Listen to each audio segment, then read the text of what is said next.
ain't seen Harley this excited since the asylum.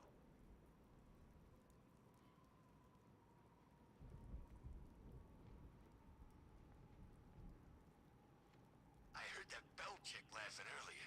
Could have sworn it was him.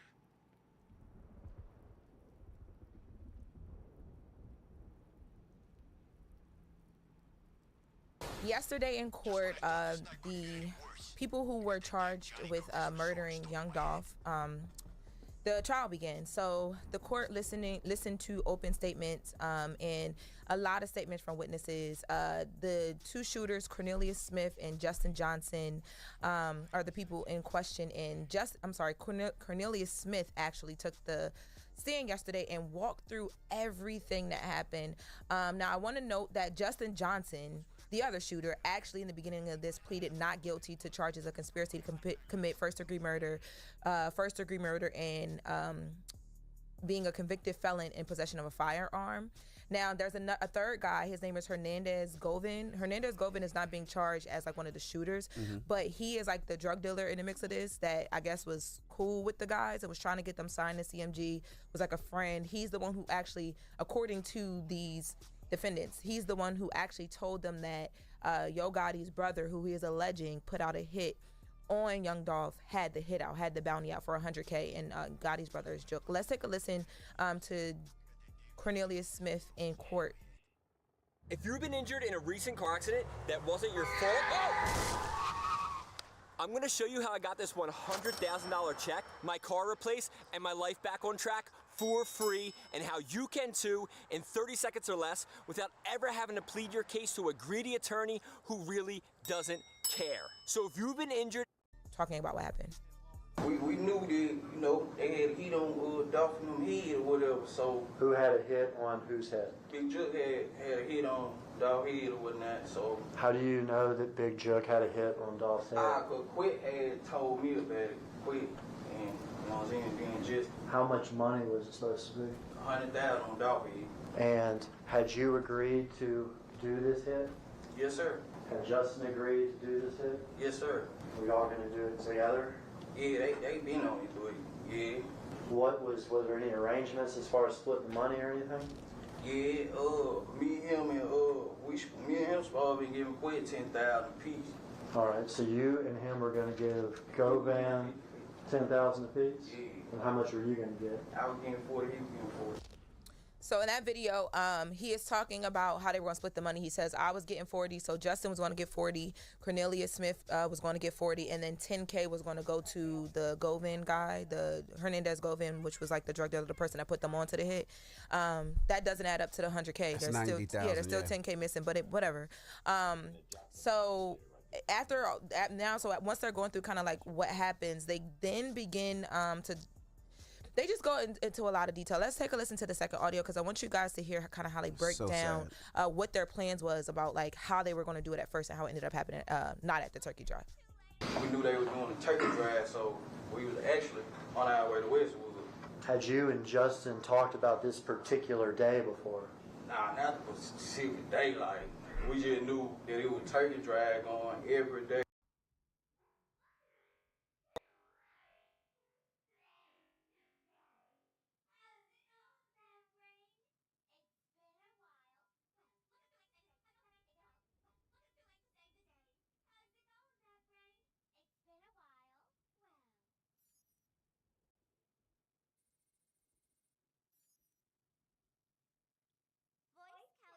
Okay. You knew that, the fair said you knew Dolph was involved in these turkey drives this week before Thanksgiving. Yeah, we didn't know we were going to catch him, but we knew he did his artists. Everybody had a hit on the head.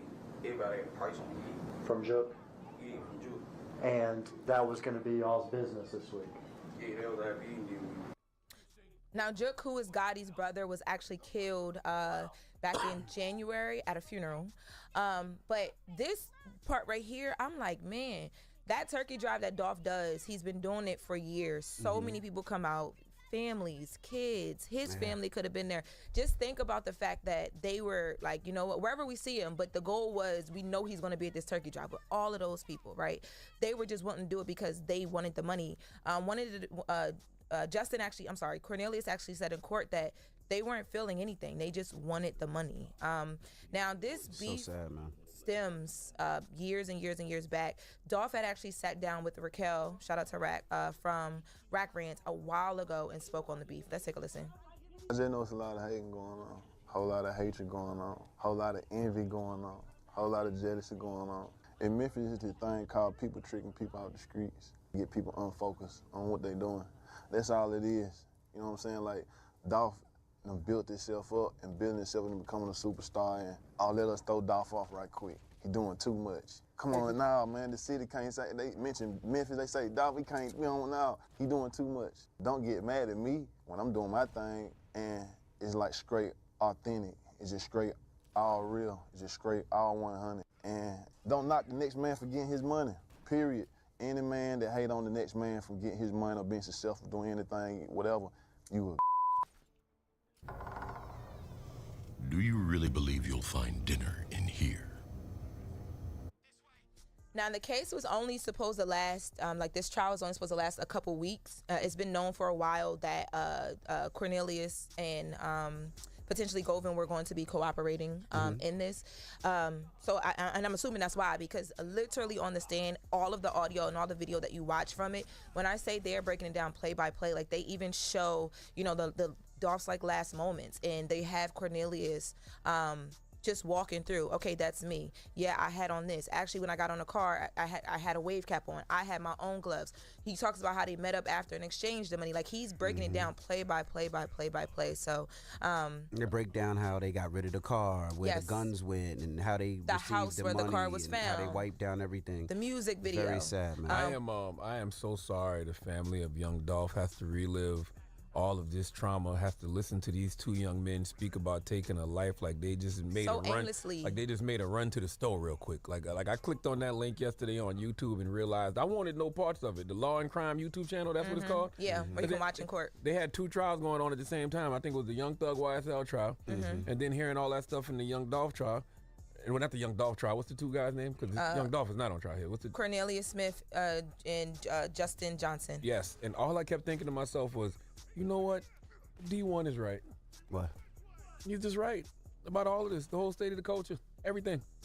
Yeah. And I don't know what's true and what's not true, but the sad part about all of this, it doesn't matter because the internet has already took it and ran with it. And now guys like, you know, Gotti have to deal with the ramifications of that testimony. And it's all bad. None of this is going to end well. It already hasn't ended well. It already has. Because Dolph not here, Jook not here, but A lot of people have lost their life for this. Yeah, it's going to get And worse. people got families, And the people sad got thing kids, people got...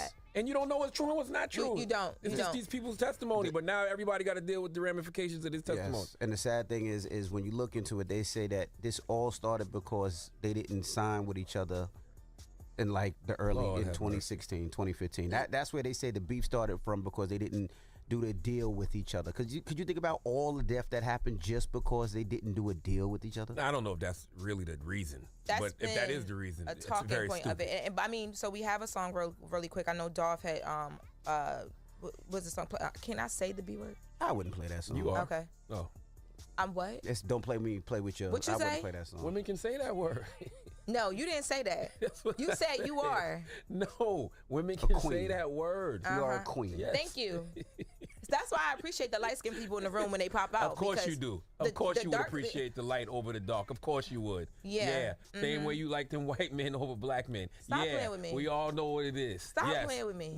You know what I'm saying? Also, too, man, they said they were willing to kill young Dolph, and he was on his way to his turkey drive. Can you imagine that? That's what I'm saying. One All them person- families, all them people, so many people Yes. could have got hit. And all of this, and mind you, one of the guys testified that a big part of this was they wanted to be signed and be down with CMG allegedly, right? So all of this for a deal? And then they only got $800 out of it, right? $800. But just think of the fact, one person waking up looking to do something for their community, the other folks waking up to take something from the community, because we really be killing the same people that God sent to help us.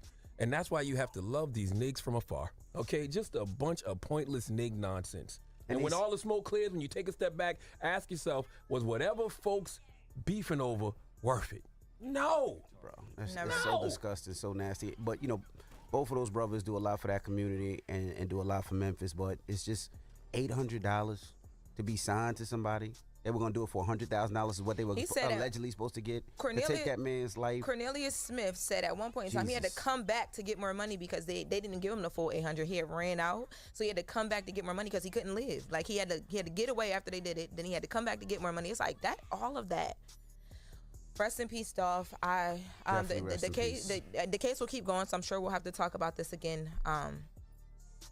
All right. Well, that was just with the mess with Lauren LaRosa. When we come back, we got front page news, and then Caleb Plant will be joining us. He's the super middleweight champion. We'll talk to him next. It's the Breakfast Club. Good morning. Wake that ass up early in the morning. The Breakfast Club.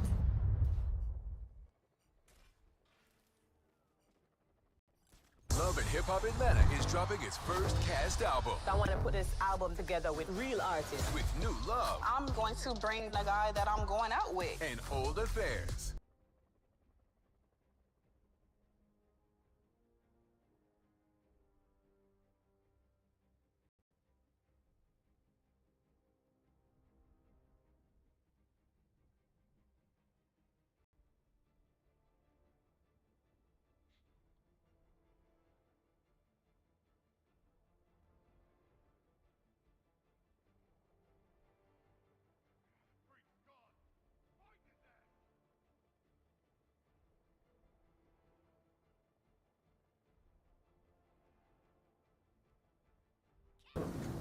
In the homicide video, as he runs away, we can see his pants are sagging. Yes.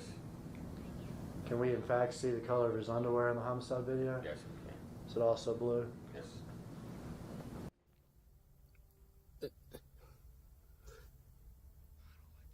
They caught him by his drawers.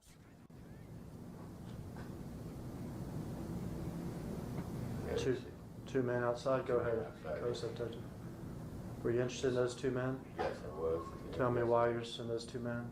In the clothing that they have on, you see the dark sweatshirt, the gray hoodie, the black hoodie, the gray sweatpants, shoes, matching the description of the suspects that were at Makita's Cookies.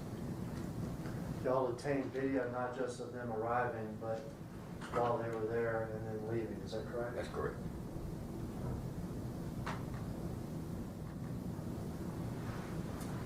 They arrived 37 minutes after the murder. This is 54 minutes after the murder. It is.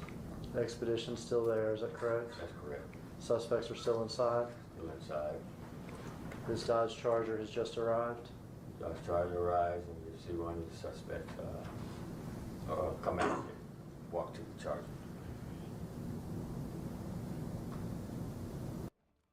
Came out, walked to the rear of the You're interested in this man? Yes. Sweatpants? Sweatpants, black shoes, white soles on. Leaning into the car.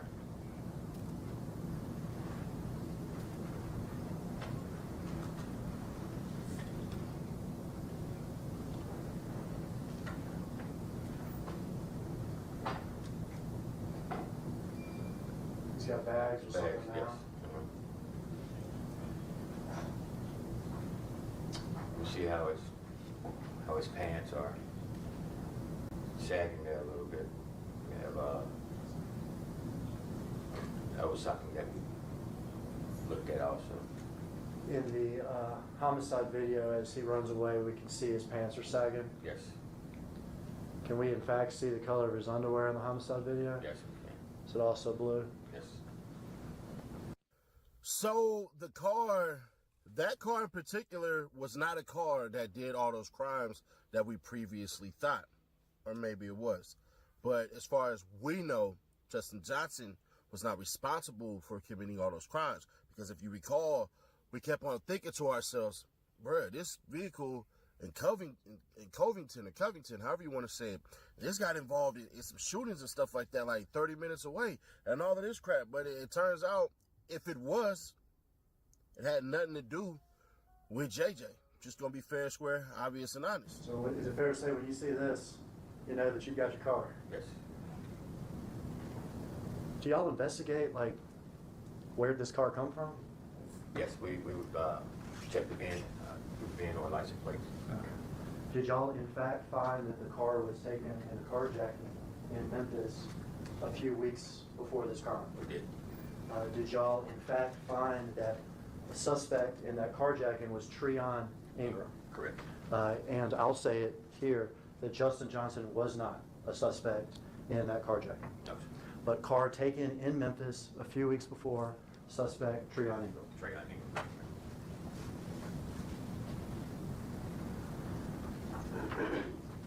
Now, that doesn't absolve that vehicle from other crimes and all that stuff, so I'm not saying that, so please don't take that and run and be like, oh no, said he not said. No, that's not the case. I'm just saying, as far as straight drop Justin Johnson, aka JJ over here, yeah, bruh.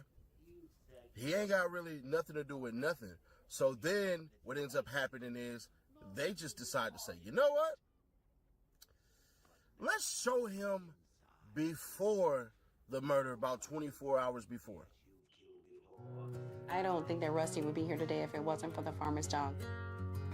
He was always a dry kibble dog because that was all we knew growing up. And so I thought the kibble has less preservatives and everything else. And it's actually the exact opposite. A lot of cold issues, digestive issues. He stopped eating the dog food. That's what got me on to looking for alternatives. And once I got to the farmer's dog, those constant. November 16th, 2021. This is the day before the murder, is that correct? That's correct. 7:15 p.m. So if we're counting down, 17 hours and 8 minutes before the murder.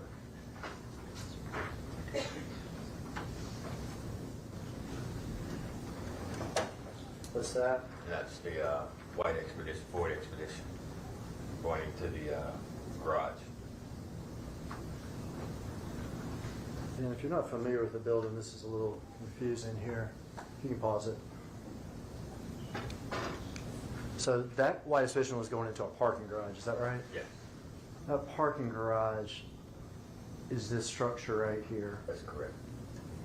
And a parking lot in between. There's a little parking lot here where cars can also park in, but the actual garage, what we saw the white expedition coming into, was over here. It is. Is that right? That's right. Then there's this little walkway thing that twists around and then comes into the building. Yes. Okay. And we see somebody here, gray sweatpants, black hoodie. You can continue to watch.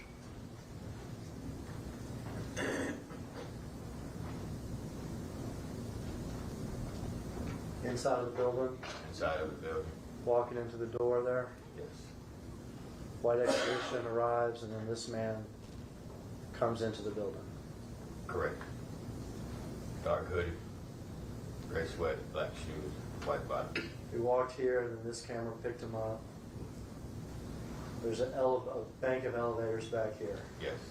There's apartments on the top floors of the buildings. It is. Still way back here at the elevators. Yes.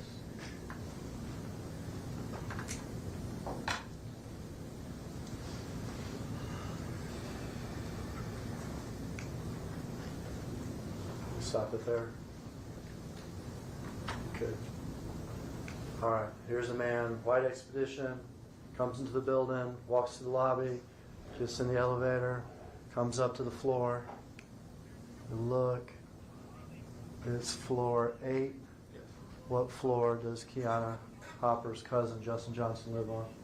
Which is ID is 808. Yes. 8th floor. 8th floor. And this man has on black shoes, white soles, Yes. gray sweatpants. A little emblem on the sweatpants. Little logo on the side. We all recognize that in Memphis as a Bass Pro hat, is that right? Yes. He's got a phone in his hand, and Yes. maybe some food or something. Yes.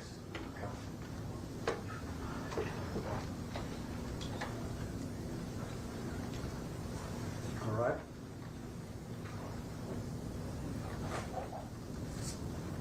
Murder weapons ever found? No. Big Jook. His name came up in this, is that correct? That's correct. I think someone has testified to this already, but Big Jook is now deceased, is that correct? That's correct. Since he's deceased, he cannot be prosecuted. Right. Fernandez Govan, It's another name came up in the investigation. arrested and charged. Yes.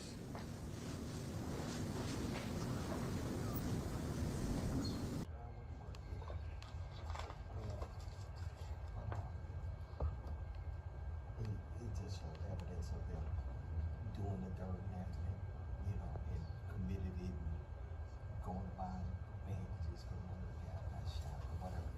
Just all the evidence showed that.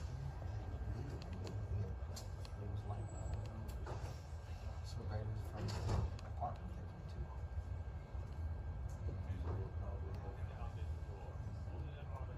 I think it showed.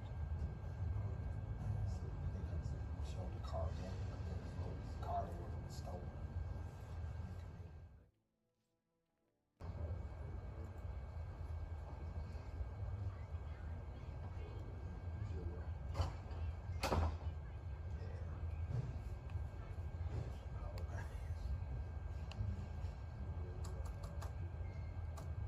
I did good. I had one last night. I started getting this morning. I just got this one. Cameras, cell phones, colleagues, triple C's. That is what ultimately got Justin Johnson. Then you had Buddy that painted the illustration of how they even got the car.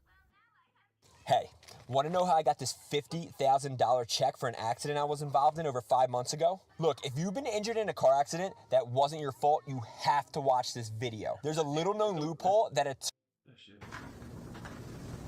All right. You didn't tell them. What about Valero? They asked you if you'd ever been to Valero. They showed me the pictures of me at Valero. That's when I told them this were when the day we gave it the drop. All right. But before they showed you that picture, you said you had never been at the gas station, Valero gas station in Highland. I didn't even want to tell them nothing really because I didn't have no dealings with it.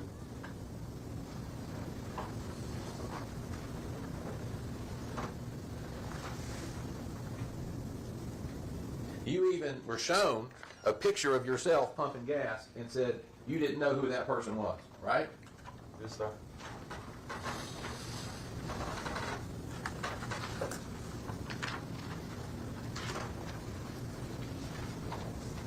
You were asked earlier if you knew, you say that it's Justin Johnson got that Mercedes. You said, did you ever know why Justin Johnson was getting the Mercedes? Or Straight Drop was getting? You said no, right? Yes, sir. But that's not what you told the police when you were interviewed again on November 29, 2001. Police Right? interrogated me. And during your questioning, interrogation, whatever you want to call it, you told them that Drop said he needed the Mercedes-Benz to slide up on his baby mama. That's what the comment was when he got it for sure. All right. So earlier you said you were asked correctly. Did he ever tell you why he needed it, why he wanted it, what he was going to do with it? That was the comment he made. Okay. So he, according to you, he did tell you. He told me that just the comment that was made. I wasn't in none of their business. I don't know now one of them, so I wasn't in their business. I was just sitting in the car doing what I was doing. And this person, you're saying Straight Drop during this interaction, what did you see him do at Valero? Get in the car. When we got there, we got some gas. After we got some gas, we traded in the Audi, and the Infiniti, and the Benz. We got done getting some gas, we rolled out, we came back through the store lot at the air pump, and that's when we traded cars.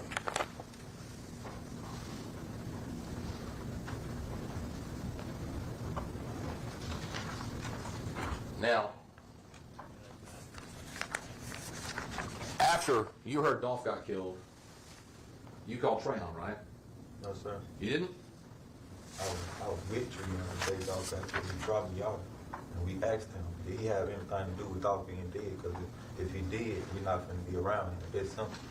Well, you told detectives that you had a conversation with Trayon after the homicide and stated that you called him. No, sir. That's not true? I was with him on the day of. He dropped me off in Raleigh and then Infiniti. All right. And you told Trayon, according to what you told them at the time, that people were trying to put your name in as one of the shooters in Dolph's murder. Yeah, that was for sure. When was this conversation? The day The day after me recognizing that Dolph was dead, and the day after that, we recognized that the car we were just in that had something to do with Dolph. And you already knew the day after he's killed, that people are putting your name in it. It's my family. Like, they know what car we were just in. Like, who's your family? When you say your family, Dolph people, like Dolph, like they're my family. Can you explain that to me a little bit more? Are they your blood relatives? Yes, sir. How are y'all related? Cousins. Okay. And you're saying the family would have known that you were driving around in that white Mercedes? Yes, sir. How would they have known that? We was calling them, letting them know when we got the bean. You called Dolph's family? No, we called people that were related. Who'd you call? I can't tell. What do you mean you can't tell? You don't know? They're not in it. Who'd you call? Can't tell. Treon did all the calling. I thought you just said you called them. They're your family. Yes, but Treon did all the calling. But why is he calling Dolph's family? He's trying to get the car gone. Why would Dolph's family know how to get the car gone? Yeah, just Dolph's family. There was plenty of people that we were trying to get the car to. Well, you just said it was Dolph's family. Who you were calling? That's who we're talking about, Mr. Garner. Yeah.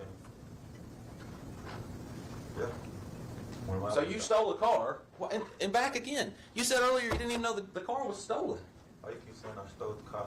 Why are you trying to get the car gone if you didn't steal it? I didn't steal it, but Treon was trying to get the car gone. So Treon stole it? I don't know. What do you mean you don't know? Why is he trying to get rid of the car? If he bought it? I can't tell you, and I didn't say he bought it. I didn't know where he got it from. Take Happy Hour to go anywhere you go. New Happy Hour specials, only at Taco Cabana.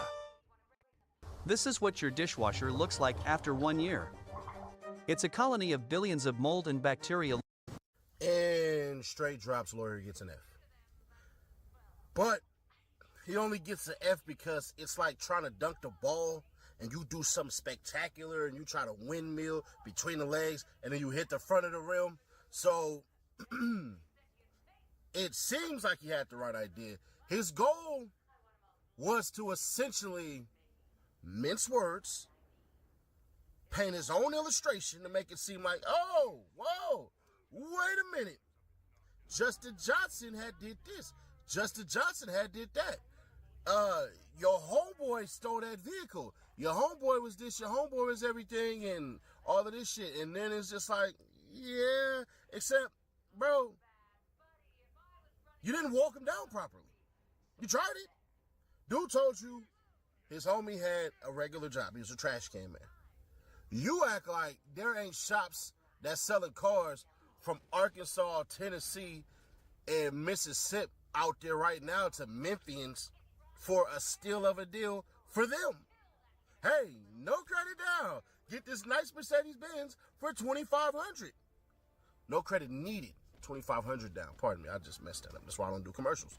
So, yeah, no. And then all you have to do is do what? Show proof of income.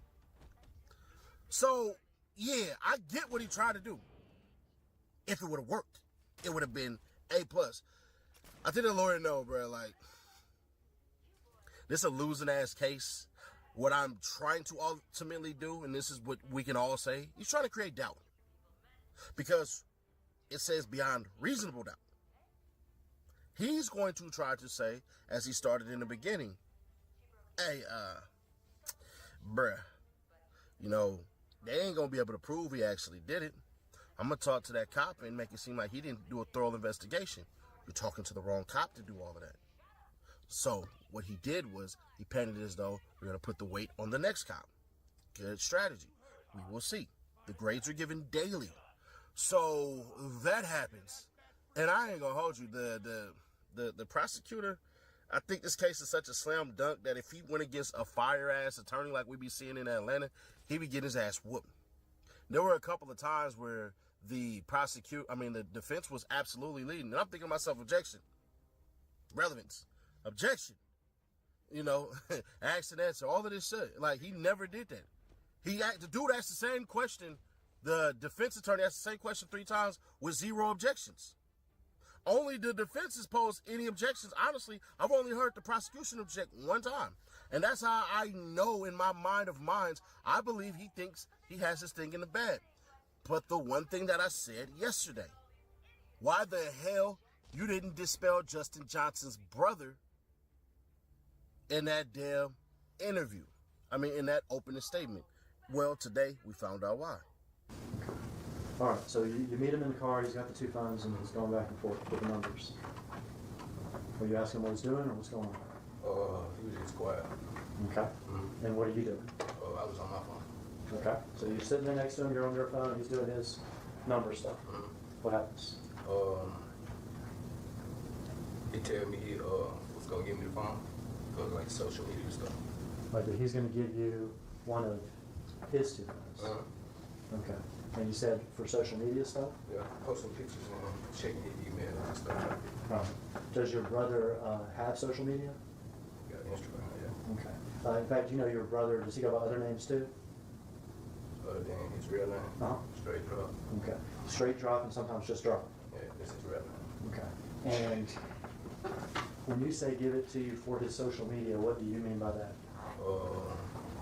Kind of like, I don't know, I guess he was just busy. He just needed me to keep up with like the people that was emailing like these. Okay, so producers, stuff like that. All right, so let me back up. He gives you his phone because it's the idea that people may be calling or texting or messaging him.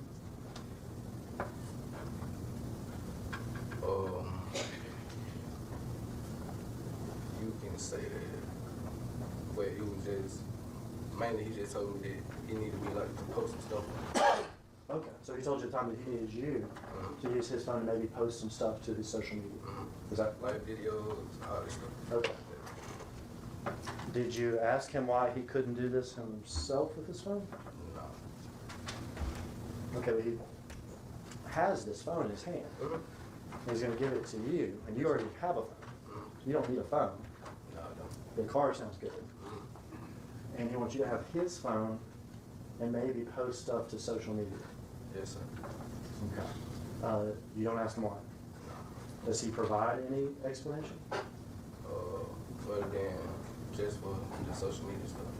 Okay. He doesn't say why he needs you to do this rather than him? No, sir. Does he tell you that he's getting out of town?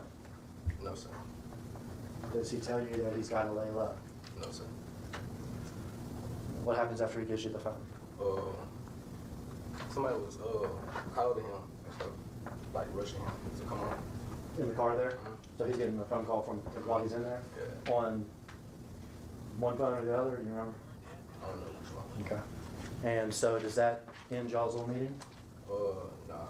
Okay. What happens? Still sitting in the car. Okay. Yeah, he was still doing the same thing with the phone. Still putting numbers back and forth? I mean, he just had both the phone. I wasn't looking to see what he was doing, but that's what it looked like he was doing. Okay. He was looking at both phones. Once you got done putting numbers or whatever he was doing with both phones at the same time, what happened? Nah, I asked him, was he straight? And he said, yeah. Then they called again. Whoever it was called him again. And he was like, here he comes. So he got out the car. Then he got the key. And I went in the house. Okay, so he gets out of the car? Did he get in that white SUV with those other people? Yeah. Okay, and you go into the house. And now you have a car that he's given you. All right. Yes, sir. And you have a telephone that was his. Yes, sir. Okay. After you get possession of this phone, do people start trying to contact him on this phone? Yes, sir. All right, but you have the phone. Yes, sir. What happens when somebody contacts him on the phone that you have? I'll text him and tell them that they called or text. Okay, so if somebody calls him or texts him and you then text him or call him and say so-and-so just texted or called you, is that right? Yes, sir. Were there ever times that somebody would call that phone and then you and your phone would call another phone and put them together so that they could talk? Yes, sir. Okay, so you could aid in those sort of, sometimes we call three-way or whatever, conversations between him and other people? Yes, sir. Among those sort of three-way conversations, did he ever talk to somebody identified as C? The name in the phone was C Girl. Okay. And the voice, was it a male or a woman? The one time that I did hear it, he sounded like you. Sound like it did. At the time, did you know who C was? No. No, sir. Do you now know that to be Cornelius? Yes, sir. Were you able to hear a conversation going on between Justin on one end of the line and Cornelius, since you all sort of three-way there? Do you really believe you'll find dinner in here?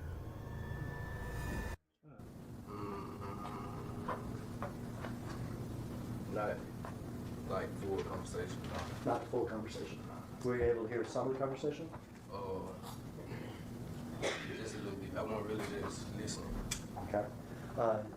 You've been asked before whether or not you heard some of the conversation, correct? Yes, sir. And have you described part of the conversation having to do with money? Yes, sir. Having to do with getting money to C? The text message. The text messages? Yeah. And what was it about? It was like, he just kept saying like, what's up, bro? What's up, bro? What's up, bro? Stuff like that. And I was texting my brother, and I was telling him, somebody texted me, and he was like, who he is and what he wants. And then when I told him, he kept saying like, he loved him and stuff like that. And then he said, have you talked to Uncle? Okay. Did you know who Uncle was at that time? I said, he said, talk to him. Then he said, if you talk to him, tell him I need some money for my little girl's birthday party. Okay. Yeah. And did that make any sense to you? I really didn't care. About money, though. Mm-hmm. The money that would be coming from Justin and Unc to this C person.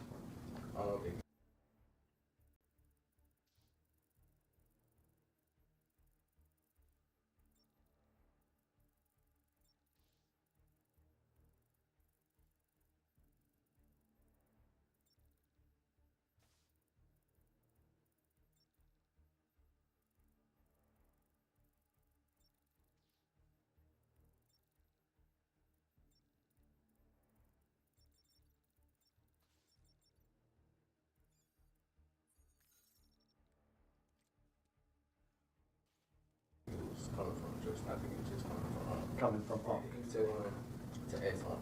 Okay. So C was asking Justin to ask Unc where the money is. At the time, did you know who Unc was? No. At the time, had you ever even heard of Big Joe? I knew he was, yeah. Had you ever met him? No. You ever talked to him? No, sir. Okay, but you knew his name? Yeah. From the rap game and everything else? Mm-hmm.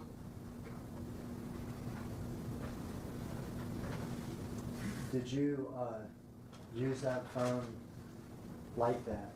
I mean, would various people text and call, and then you tell your brother, hey, so-and-so text and call? It was only it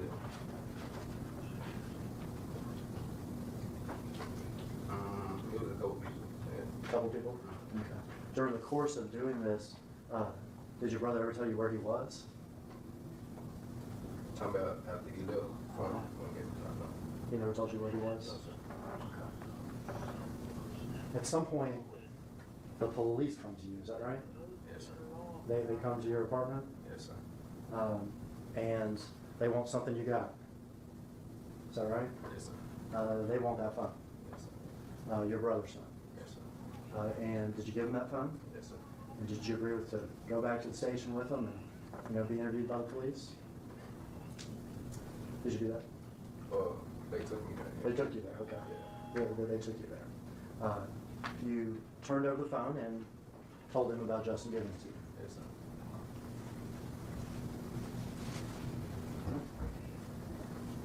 Now, the original reason that he gave you for this phone was so you could do postings on social media and stuff. Yes, sir. Did you do postings on social media for him while he was gone? Yes, sir. It was like 2 pictures. Which 2 pictures? It was like a picture of some food, like a restaurant. Okay. And another one was like some shoes. Okay. So you posted 2 pictures for him.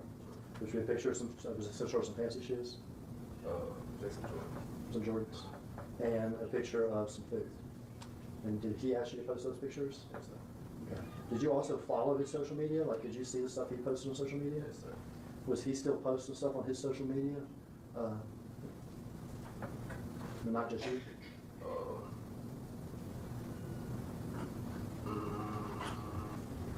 Like a picture of him in a Rolls Royce, or a picture of him holding tens and tens of thousands of dollars? Like, not like around the time I posted those pictures. I understand. Further on down the line. Further on down the line. Okay. Before he got arrested. Yes, sir. So that's not you posting those pictures. Yes, sir. In fact, I think you had already, they had probably already had, the police already had the phone at that point. Yes, sir.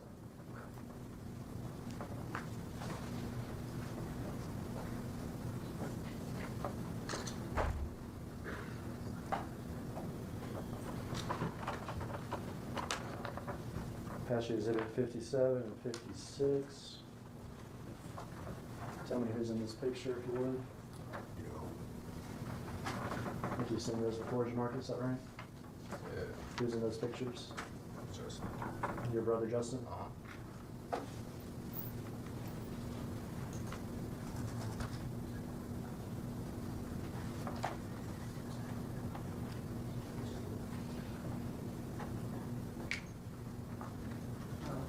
Are those exhibits returned? I'm done asking you questions, Jamarcus. One moment,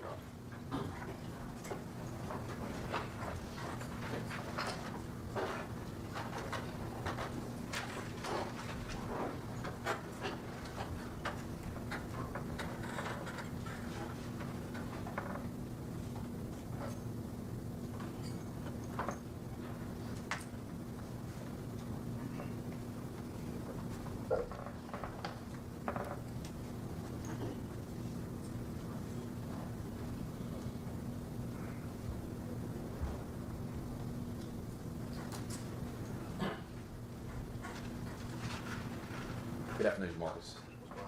If you don't mind, I'll call you Marcus since we have more than one Mr. Johnson in the class. Yes, sir. All right. My name's Luke Evans. I just got maybe just one question for you, or a couple of questions for you. So you knew Justin to be an aspiring rapper. Yes, sir. Correct. He was trying to get signed. Yes, sir. Okay. Had you ever, prior to that date, ran his social media or YouTube before?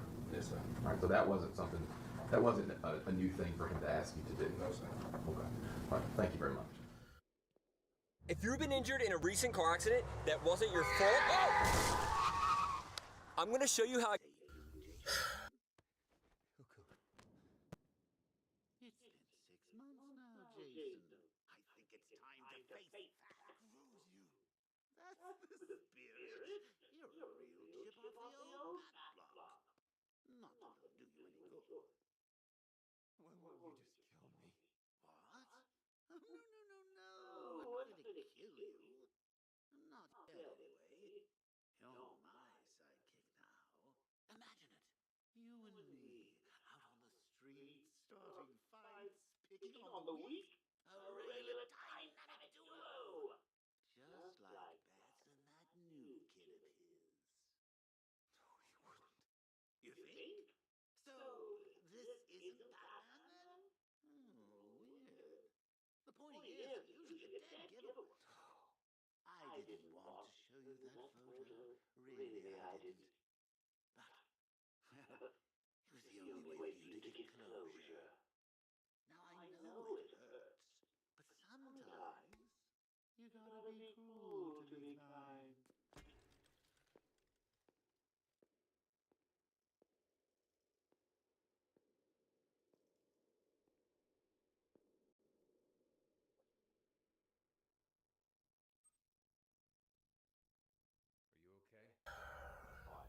I know this ain't what people gonna want to hear.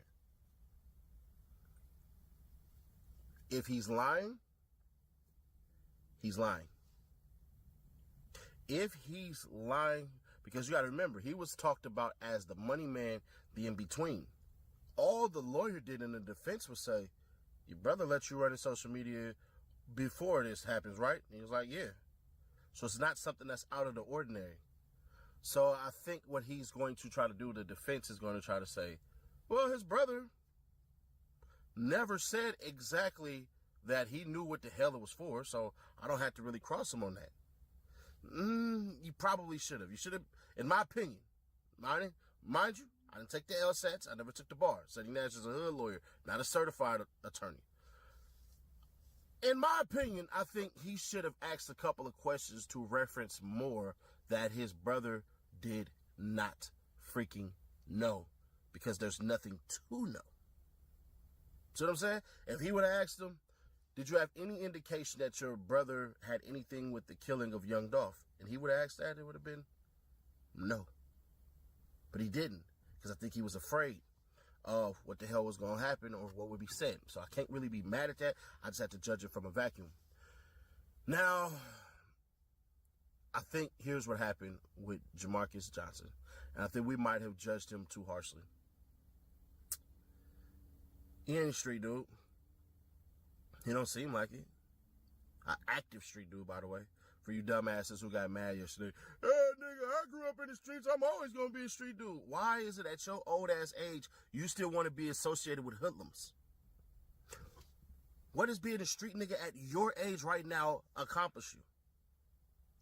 Or do you want to walk up to the youngins at the damn graduations and all that with your nephews and nieces and your sons and daughters and be like, I was that nigga out there who used to punch niggas and beat niggas up, and I went to jail.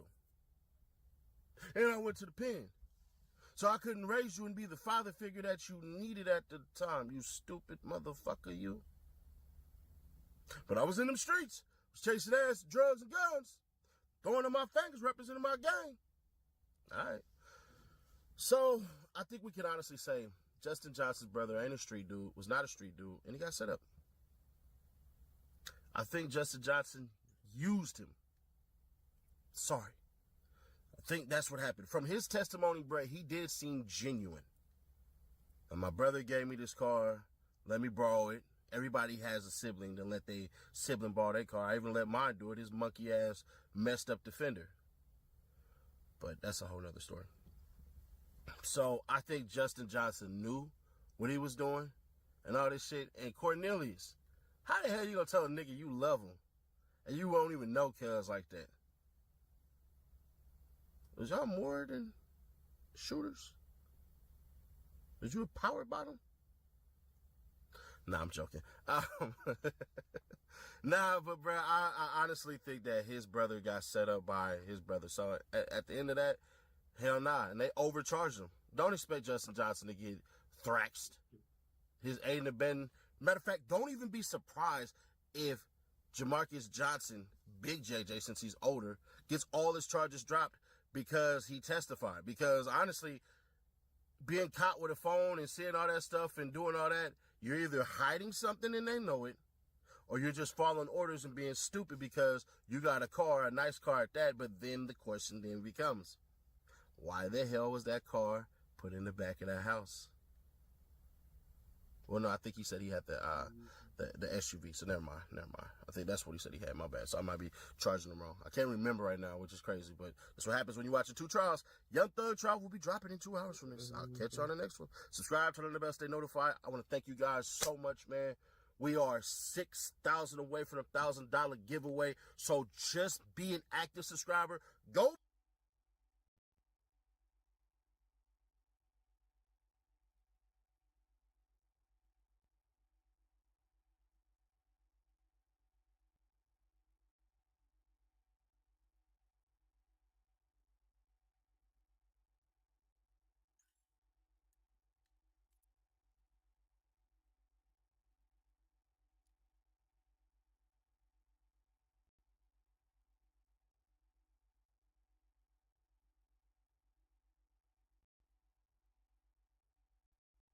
Attention retirees, if you're willing to be at your computer from 9 a.m. to 10:45 a.m. on most weekdays, I can show you one simple trade that could potentially bankroll your retirement.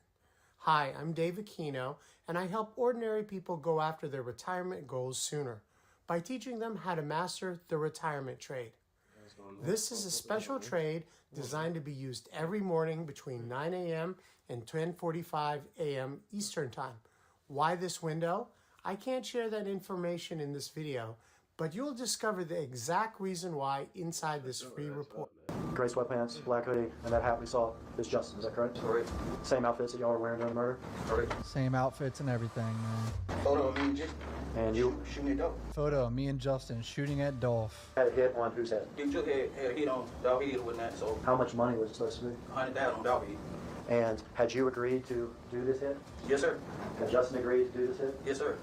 Day one of the Young Dolph murder trial was intense. Both the state and defense give opening statements. Then one of the shooters, Cornelius Smith, snitches on his co-defendant Justin Johnson, admitting it was them who shot and killed Dolph. It also comes out that Big Juke placed a $100,000 bounty on Dolph's head. This trial is going to be short. It's pretty cut and dry. These guys are guilty. I mean, one of them snitching on the other now. The guy that put the hit out on Dolph is actually deceased. Hit subscribe to get into the video, boys. Let's go. First look at Justin Johnson, one of the alleged shooters. I say alleged because I have to, but jury's inside the room now. Judge is giving an instruction to the jury on how to, view the evidence and everything. Do not reach a conclusion on a particular point just because more witnesses testified for one side on that point. Your job is to think about the testimony of each witness you heard and decide the facts. It's an indictment in 3 counts. Count 1 is conspiracy to commit first-degree murder.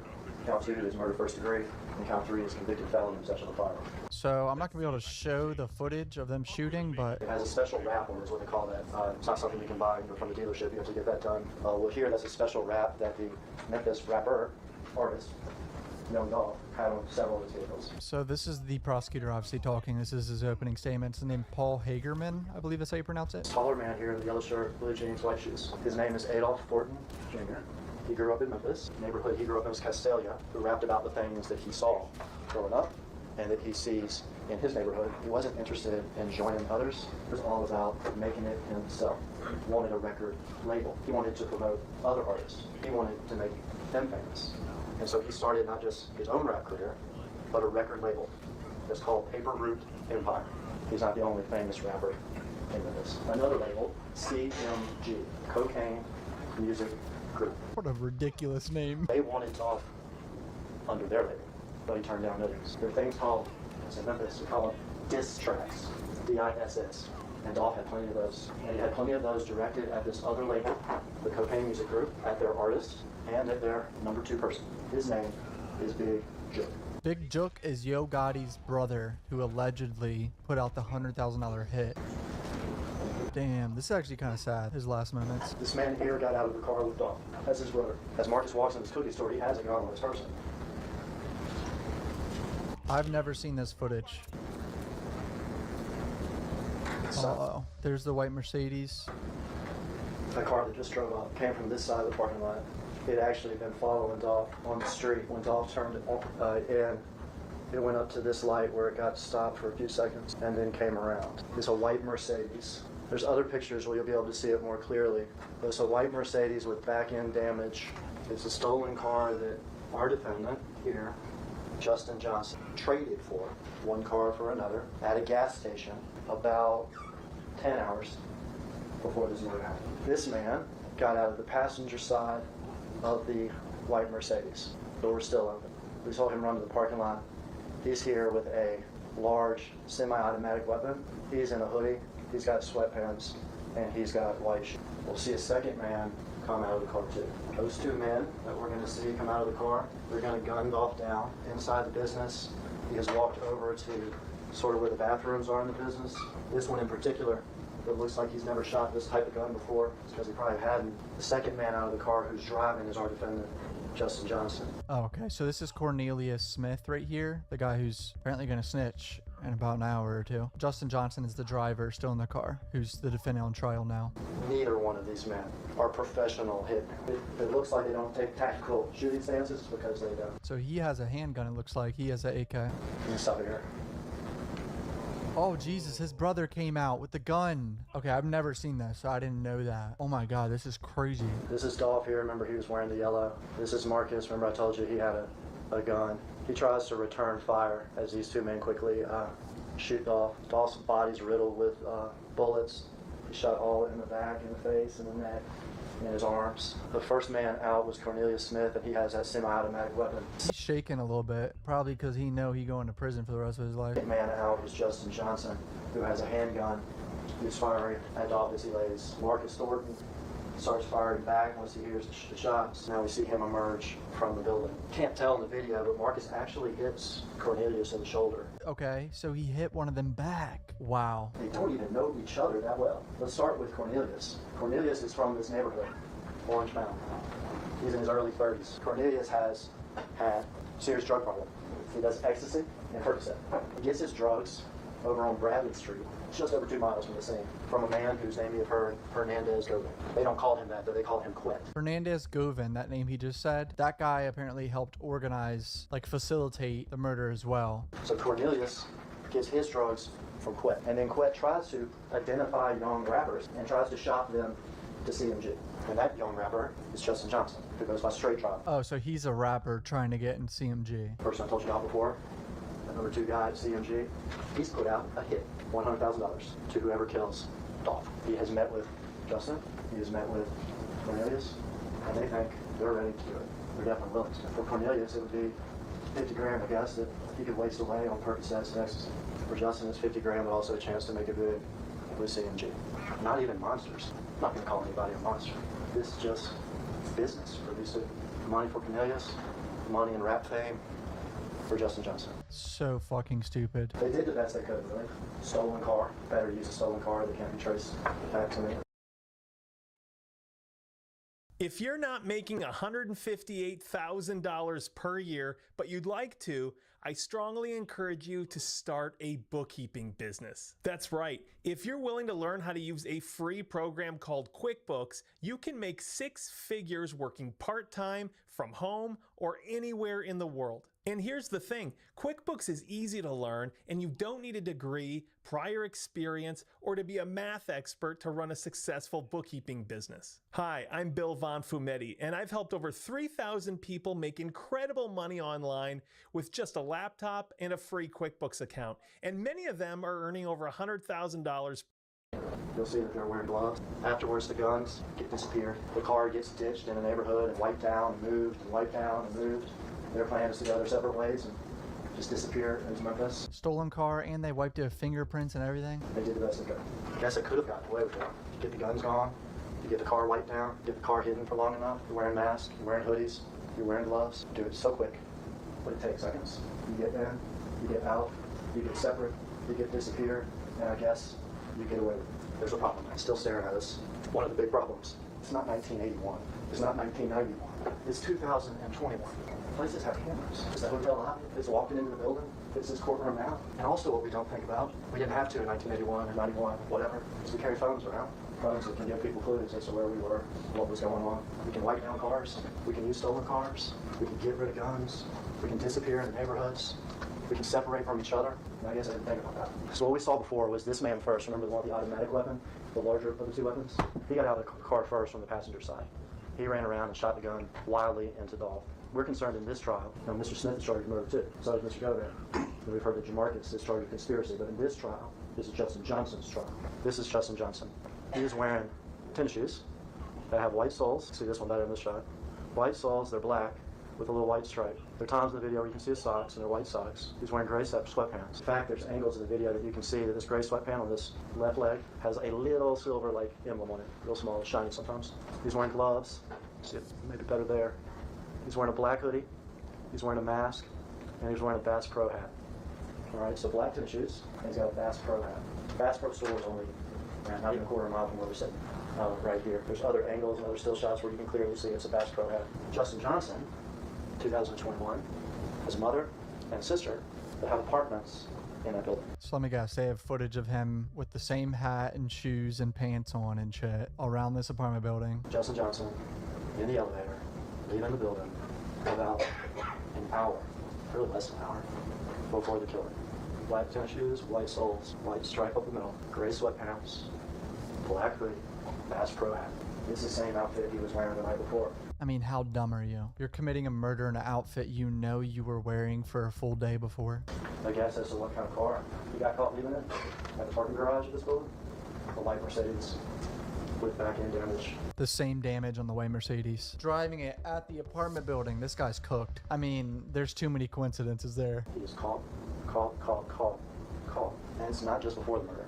Cornelius got shot. I can't tell the video. He got shot in the shoulder. 60% of you aren't subscribed. I'm gonna say this every video because what the fuck? Hit subscribe, dude. He needs medical attention, or at least somebody look at it. You'll see text messages. You'll see phone location type stuff. You'll see that Mr. Johnson and Mr. Smith, after they ditch the car in the neighborhood, they have another car waiting, that they go over to Mr. Johnson's cousin's apartment. We're talking within 45 minutes of the killing. So we have the killing. Cornelius gets shot. Ditch the car, get in Johnson's other car, and we go to Johnson's cousin's apartment so they can try to bandage up Cornelius so Johnson can change his clothes so they can try to get away and disappear. How do we know that? Well, their phones, but not just their phones, because again, it's not 1981. That apartment complex has video. Phones tracked everywhere, apartments, and one of them was shot. Like, you're so fucked if you're shot. At some point you see Johnson come out, someone else has brought him a change of clothes. You see Johnson get inside that car, inside the back seat, packs up, and you see him at the elevator with his suitcase and everything else, ready to get the heck out of town. They have this fucking idiot with a suitcase getting out of town. This guy is so cooked. So Big Joke or whatever his name is, he's deceased. So that's why he's not charged with any of this. Obviously, he died like, I think 8 or 9 months ago. All right, that's it for the prosecutor's opening statement. Now his defense lawyer right here gonna try to separate his client from the incident, poke holes in the investigation, downplay it, the whole nine. The usual defense lawyer tactics. Thank y'all for being here. And as we talked about in Ward Iron, Mr. Johnson sits before you innocent, and he'll remain that way. Because at the conclusion of this case, once you've viewed all the evidence and heard all the testimony, you will not be convinced beyond a reasonable doubt that he did this. Because he did. Mr. Haggard was a very skilled attorney, did a great opening statement. But there's always two sides. And there are certain things about this case that I'm going to urge you to be paying particular attention to. You heard a little bit about Govan, and I anticipate you'll get to hear from Govan. You already heard you're going to be hearing from Mr. Smith. Mr. Hagerman talked about Mr. Govan and said he liked to, get an interest in young rappers, right? He liked to exploit. He liked to exploit young rappers. Like Mr. Johnson, he brings no skill to the table. You're going to hear testimony about how he intended. It was his sole mission to get a 30 to 60% piece of Mr. Johnson. You're going to hear him say, oh man, Mr. Johnson was going to go platinum. And he and his godbrother had missed out on this golden opportunity for another rapper. And they weren't going to let that go by. They weren't going to let that go by again. And so he gets his claws in Mr. Johnson. This innocent rapper's being exploited, which I know rappers are exploited in the record labels and management shit, but come on. And what you're going to hear is as the process goes on, is the idea is that he's going to sign with CMG. But there comes a point in the road where what Mr. Govan wants, which is a meal ticket, the payday, and what Mr. Johnson wants, differ. And you're going to hear about how they take this trip to Atlanta. And the whole idea is that they're going to go to Atlanta, and this is Mr. Govan's chance. He's got another guy he's going to bring in to help sell the management contract, which is going to give him this massive piece of this young up-and-coming artist. You're going to hear, this is about September of 21, this is right before, and you're going to hear that they go to Atlanta to meet Jook, who is one of the higher-ups at CMG. They go to Atlanta, and while in Atlanta, Mr. Johnson decides, I'm not going to go your way. I'm not going to go your way, Govan. I'm not going into business with you. I'm going to do it without you. And at that moment, I anticipate you're going to hear Mr. Govan say he was really mad. He felt some kind of way about the fact that he had, in his mind, his perception was he had done all this to help this up-and-coming, and now he was going to be left to the wayside, and he wasn't going to get a piece. And he's so angry that he leaves Mr. Johnson in Atlanta. Mr. Johnson has to find another way home. Why are we talking about this Atlanta fight? It doesn't really matter if they had a rough relationship. You will also hear about other things Mr. Smith has said during the same time that he's been meeting with the state, meeting with law enforcement, trying to save himself. And why he's doing this, why he's meeting with them and telling them this story. You're also going to hear he's writing letters to his family and telling his family, I didn't really do this. I didn't really do this. I'm just going to get the deal. I just want the deal. I want you to know I'm just saying what I got to say to get myself home. How much bigger of a motivator could someone have? And it makes you question. If he's saying those things to other people, how do you know the truth? How does the state know the truth before they put it up, right? Similar clothing doesn't equal the same. Video's going to show what it shows. You're going to be able to watch it, evaluate it, look at it.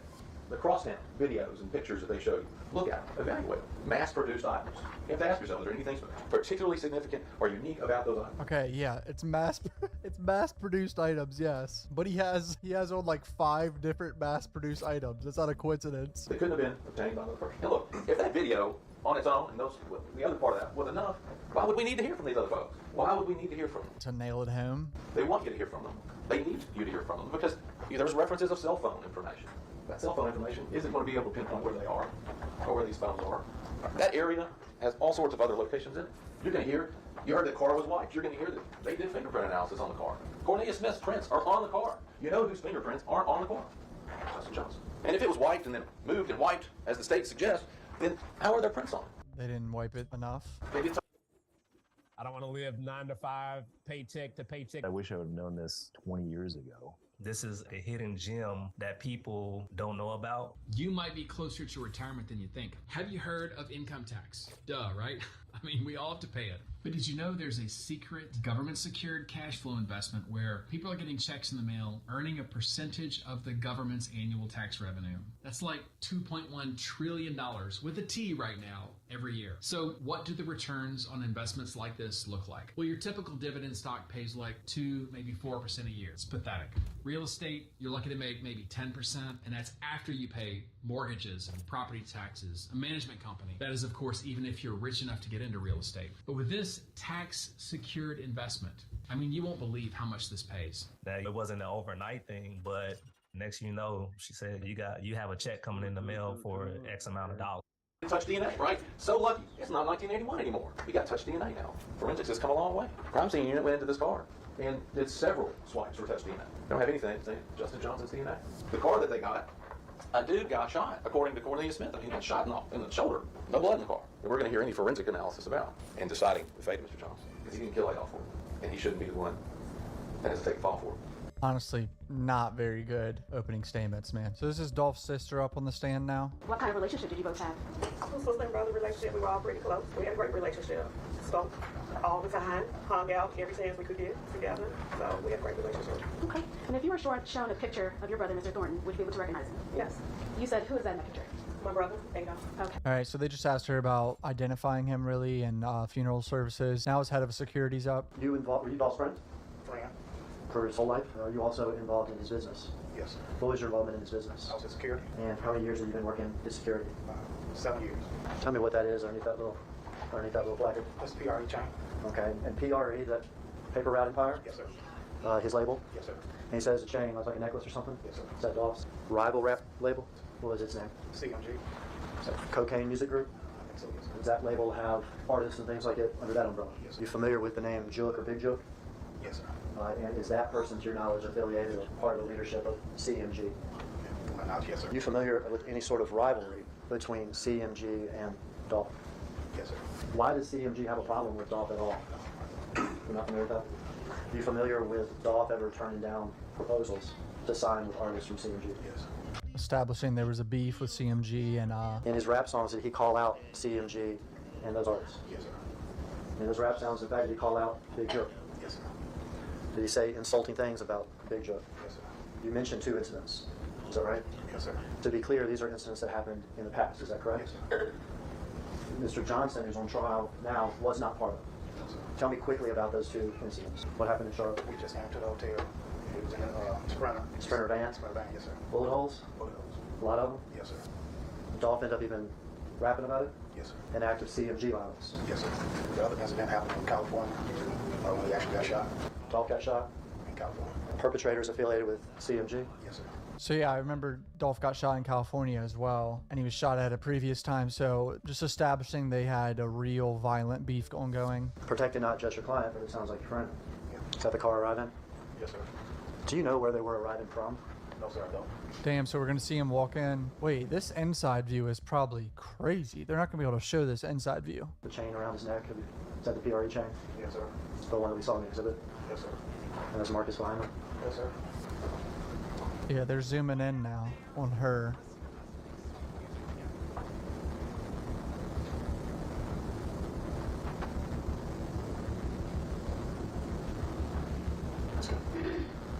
So they're showing it in court, I believe, but the camera didn't show it. Holy fuck. I think they had it blurred, I think, actually. I don't know. So I think Mr. Smith is coming out now to testify against his co-defendant, the guy with the AK-47 in the video. He doesn't have a plea deal, I don't think. Like, he's here snitching pretty much for no reason. Like, he knows he's gonna go to prison. So I'm a little confused, but... How old are you? I'm 34. Street drugs. Yes, sir. Tracking device.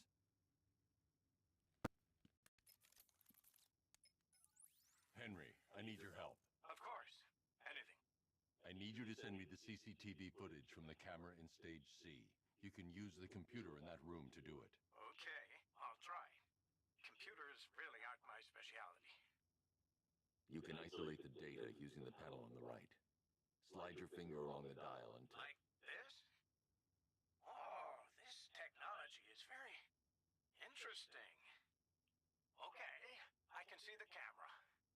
Now highlight the track for the last 10 minutes. And so I see. Thanks, Henry.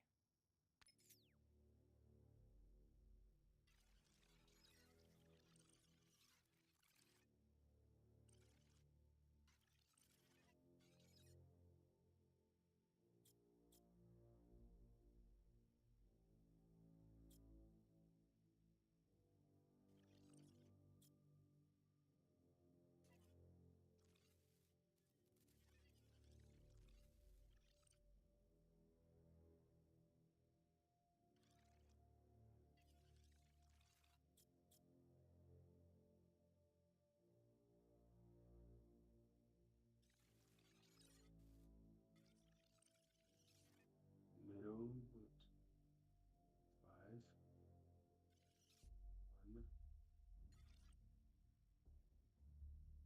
517, 517.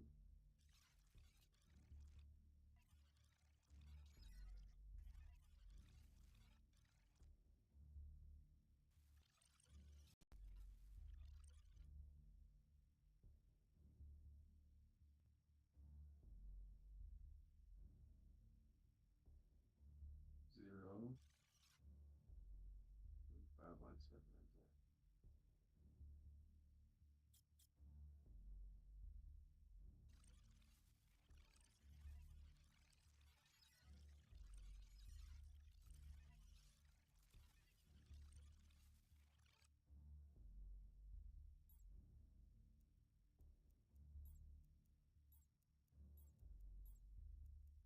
That isn't the right sequence. I should try again.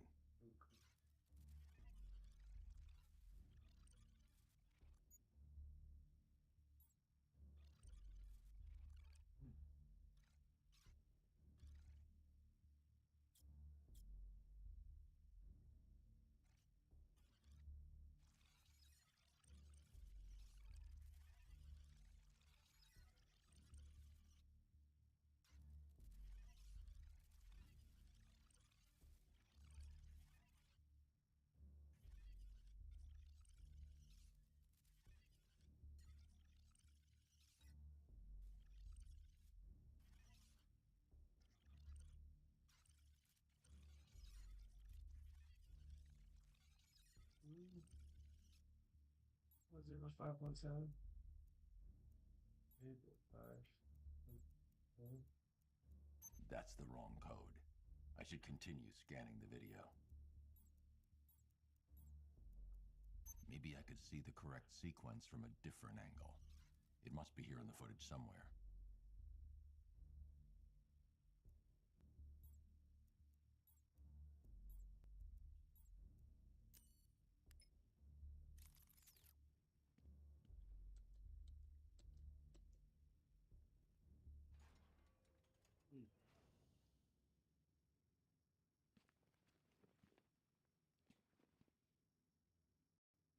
So he had a drug problem. You were convicted of aggravated assault in 2011, is that correct? Yes, sir. What promises have I made to you with regard to your testimony today? No. Nice of you to join me, Bats.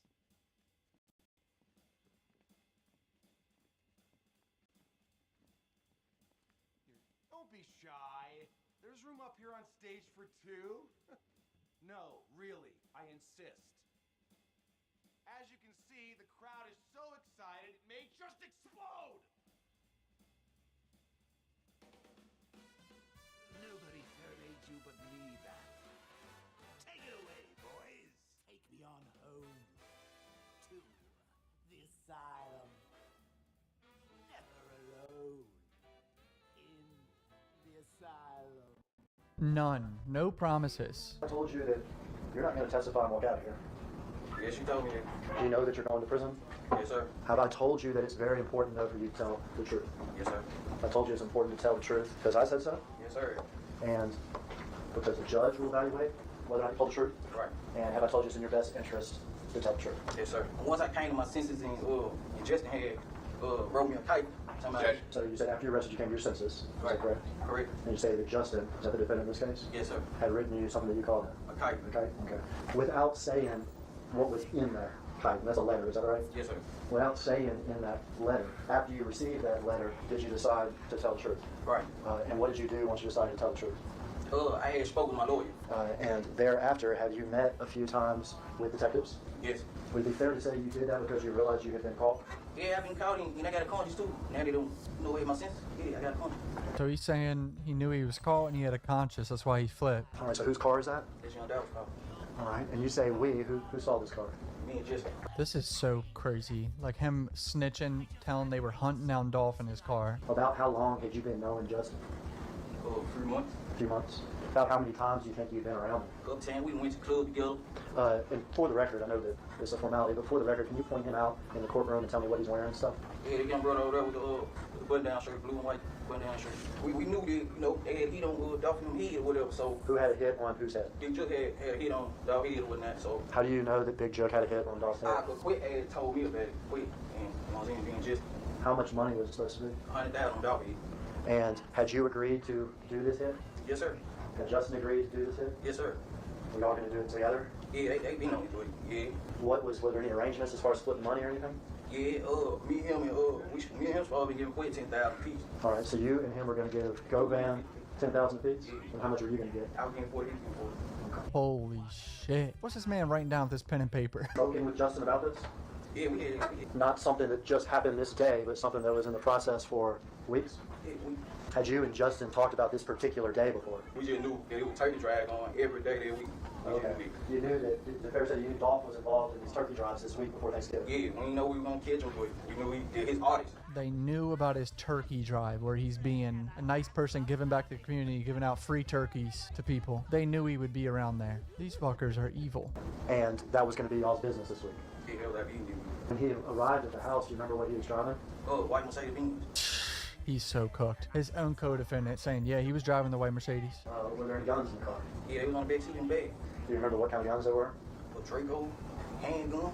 Okay. He picks you up in the Mercedes, is that right? Yeah. But you go to Bradley City, sure. Yeah. And is there an expedition already there? Yeah, expedition already there. Airways. Okay. But when this is Airways that you see, Yeah, it's Airways. This man is shaking.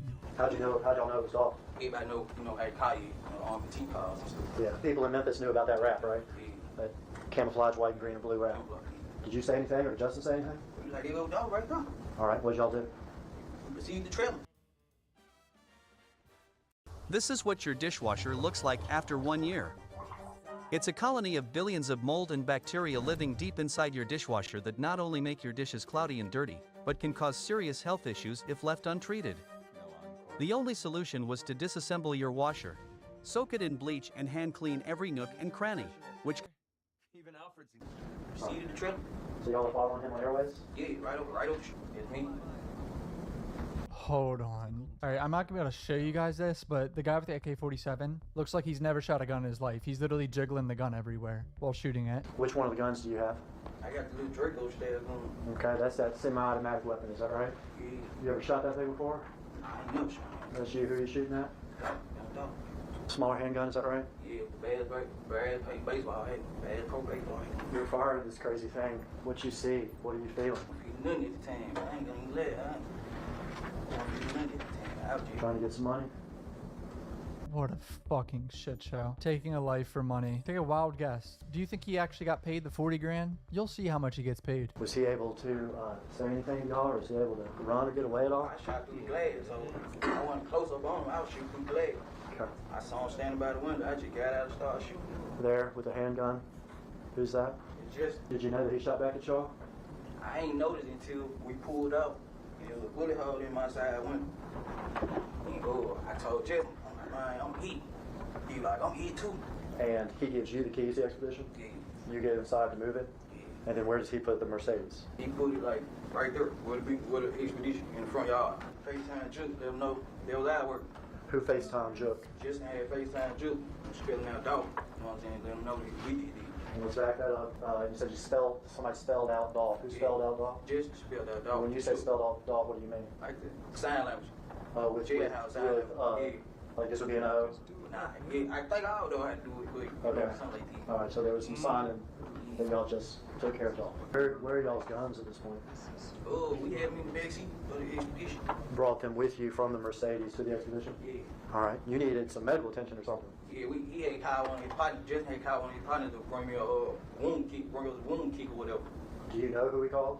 I don't know who he called. Okay. Do you have your phone with you during this?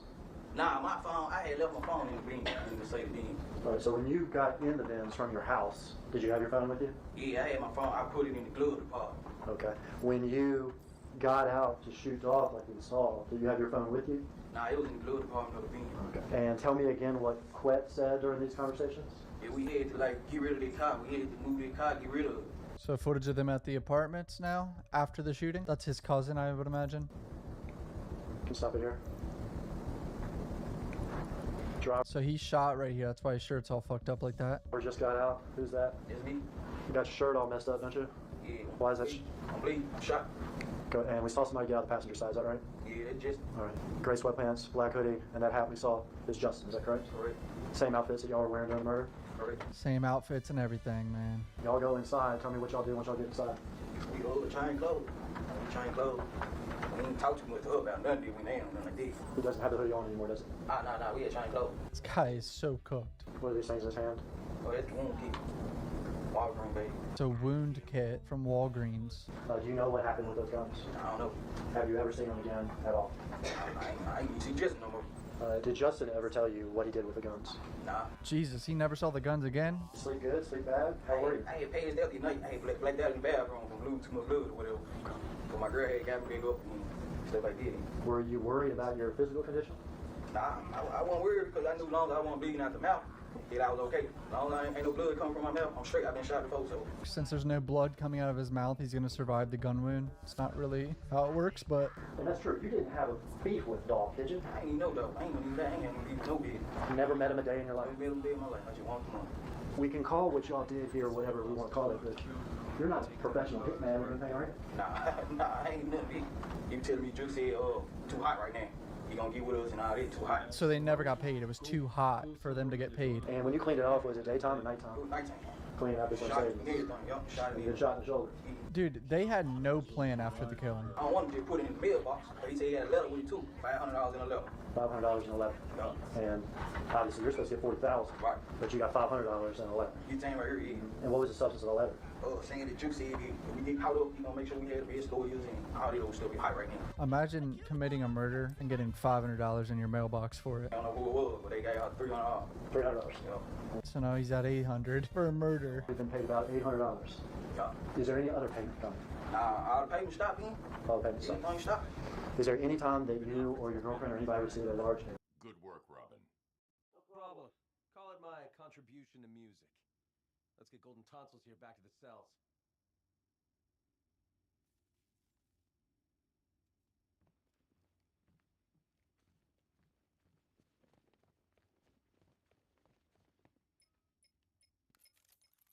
Batman, please, you have to help me. That Quinn woman and her goons are trying to break in here. There's no... Nah, photo of me and Justin. And you? Shooting at Dolph. Photo of me and Justin shooting at Dolph. Crazy. Photo of me and Justin running away from the shoot after we got done shooting at Dolph. Running back to that white Mercedes? Running back to the car. Photo of me and Justin in Whitehaven. Going to get cleaned up after the shoot. And are you the one with the messed up shirt? Yeah, I got my shirt up. I got my hoodie up. My blue hoodie up. Had there been a rap video filmed there? Yeah. Justin had shot a rap video there. Justin shot a rap video actually in front of that house. Yeah, in front of the house. They're in one of Justin's music videos together. This is where they left the Mercedes somewhere behind this house. The biggest companies in the world are willing to pay big bucks for anyone who's able to code. And you may think It's the same driveway as a music video of him standing there. Holy shit. That's Justin with the Bass Pro hat on. Same outfit as when y'all committed the murder? Yeah, same thing. Who's that? It just...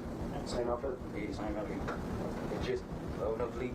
And here he is with his suitcase trying to leave town later that night. Alright, defense lawyer cross-examination on him. So he's going to try to make Cornelius here look like a liar about everything. And did you tell them the truth? No. Right? Because specifically they asked you whether or not you'd ever seen that Mercedes, and whether you'd been in it, right? And you said, never been in it, never seen it, never been in it with Justin Johnson. Correct. Right? Okay, just to be clear. The original lawyer in your case got $50,000 to represent you. Did he not?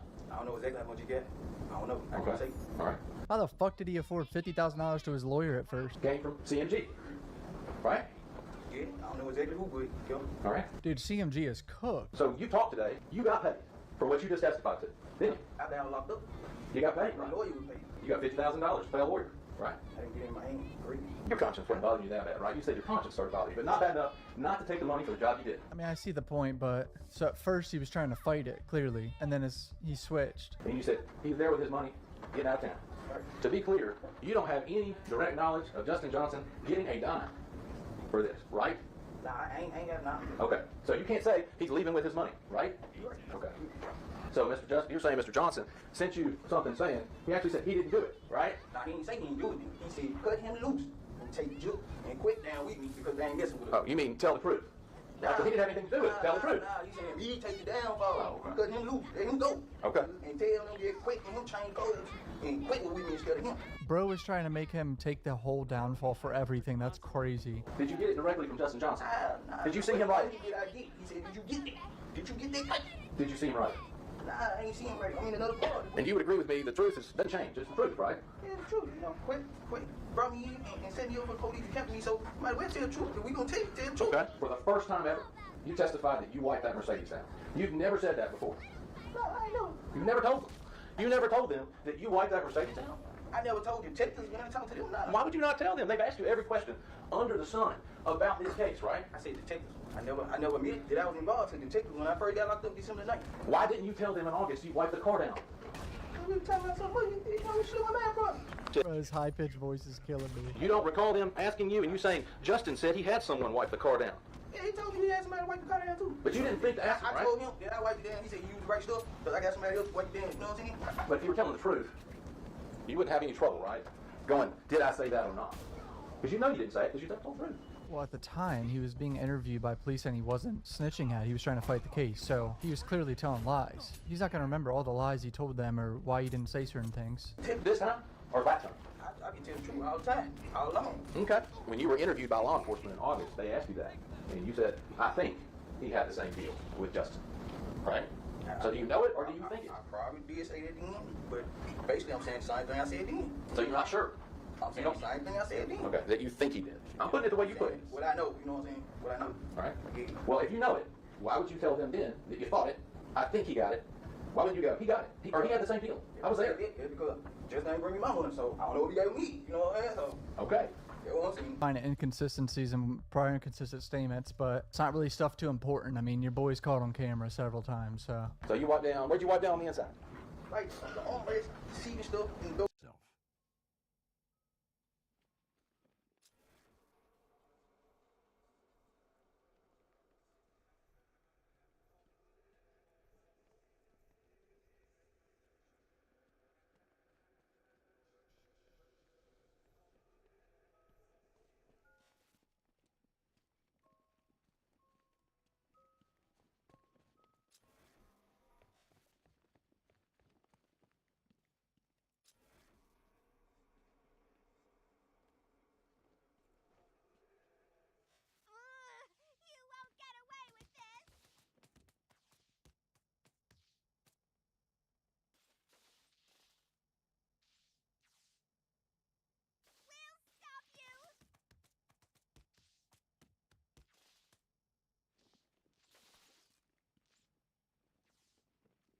Don't matter where you put them, I'll bust my jokers out again!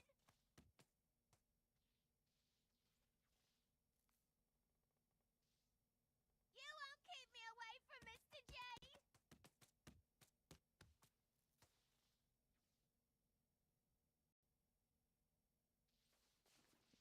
Don't think you've won, back!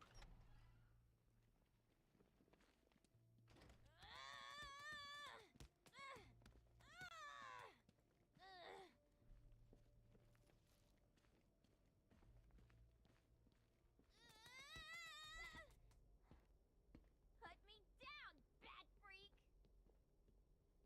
Robin, prep the cell.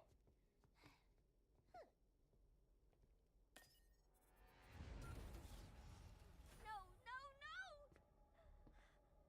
Don't move, Robin. You killed them, didn't you, Henry? Oh, Bats, you're so easy. Desperate to see the good in people. when they're bad. Honey, I'm home! Activating jailbreak protocol. Oh, I guess we now know who reprogrammed your security. Now, if you would be so kind, go join your friend over there. Go to hell. Now. Nice move, Henry. Your turn, Beth.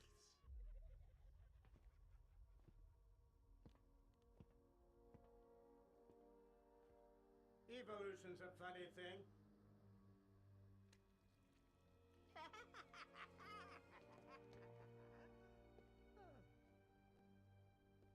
No matter how many obstacles get in its way, the strongest always survives.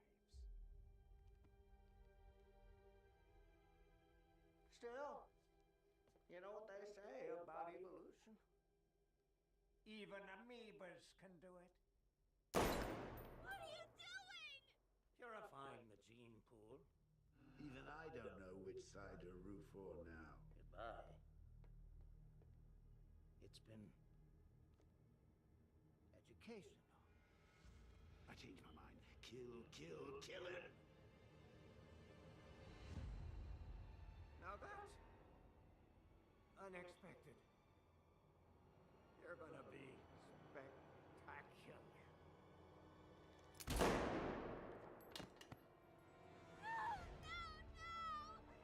Rise.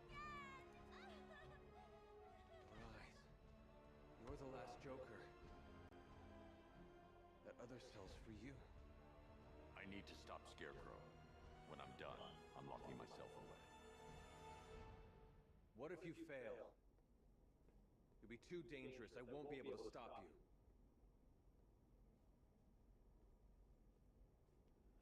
Oh, no, you're not going to do this!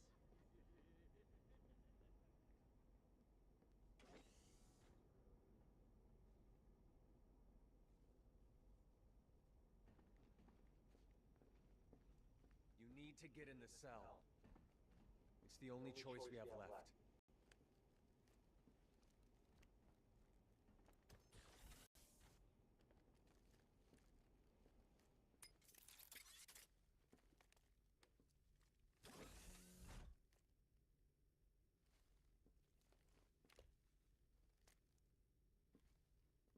I'm sorry, Bruce, but it's the only way. I know, Tim. I'll stop Scarecrow. Master Bruce, I'm reading multiple militia forces converging at your location. It's the Arkham Knight. He's found you. I'll take care of it, Alfred. Are you sure? There are rather a lot of them. I said I'll handle it. You'll be fine. Of course I will. You trained me.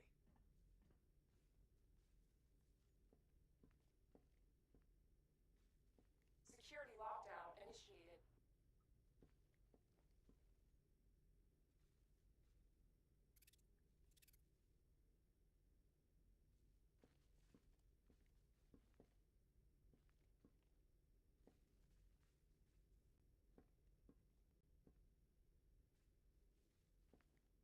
Don't worry about Robin, Batsy. I'm sure he won't die. Well, fairly certain anyway. Hey! I never finished my story about Jason Todd, did I?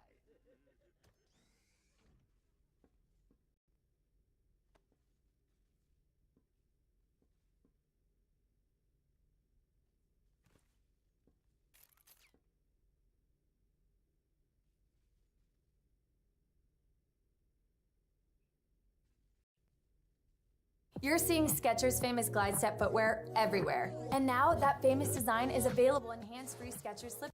It is not substantive evidence of did this happen and an inconsistent statement of did this happen. Yes, it is.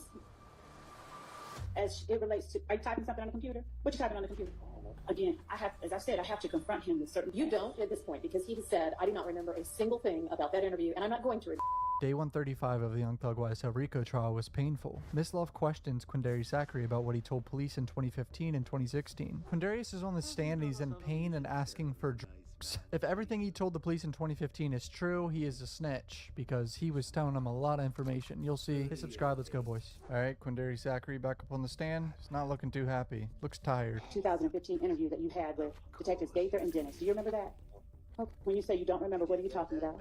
I have a feeling there's going to be a lot of I don't recall or remembers today. Do you remember telling them that you graduated? Even if you say it was a lie, if you could just tell me if you remember saying it or not, and then we can get to whatever else you want to say, okay? I don't remember. I was on medicine, full of medicine. The lawyer was back up arguing with me. I don't remember nothing. Okay. Quieter than you were on Friday. Does that medicine make you sleepy or something else? Relaxed. You seem a little bit more relaxed today. So, you are or are not? I ain't really. Okay. You're angry, but have you taken the same medicine today? No, y'all won't let me get it. Y'all, I'm sitting on my pain whole weekend. Y'all got me changed and how y'all done. They got my. You've seen what happens when you drag your friends into this crazy little game of ours.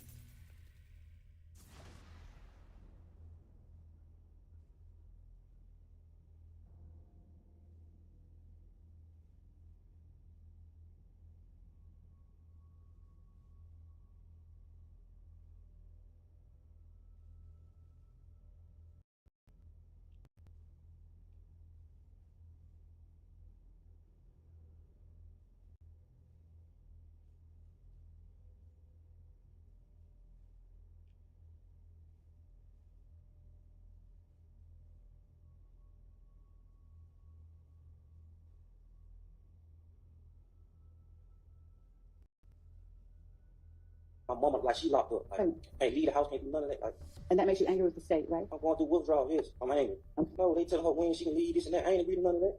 Did the state make you go back to the Fulton County Jail? They should have. About what he told police in 2015 and 2016. Quindarius is on the stand and he's in pain and asking for drugs.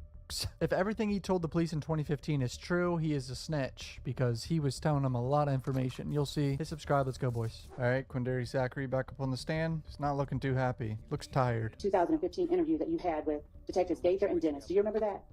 Okay. When you say you don't remember, what are you talking about? I don't remember. I have a feeling there's going to be a lot of I don't recall or remembers today. Do you remember telling them that you graduated? That's a lie.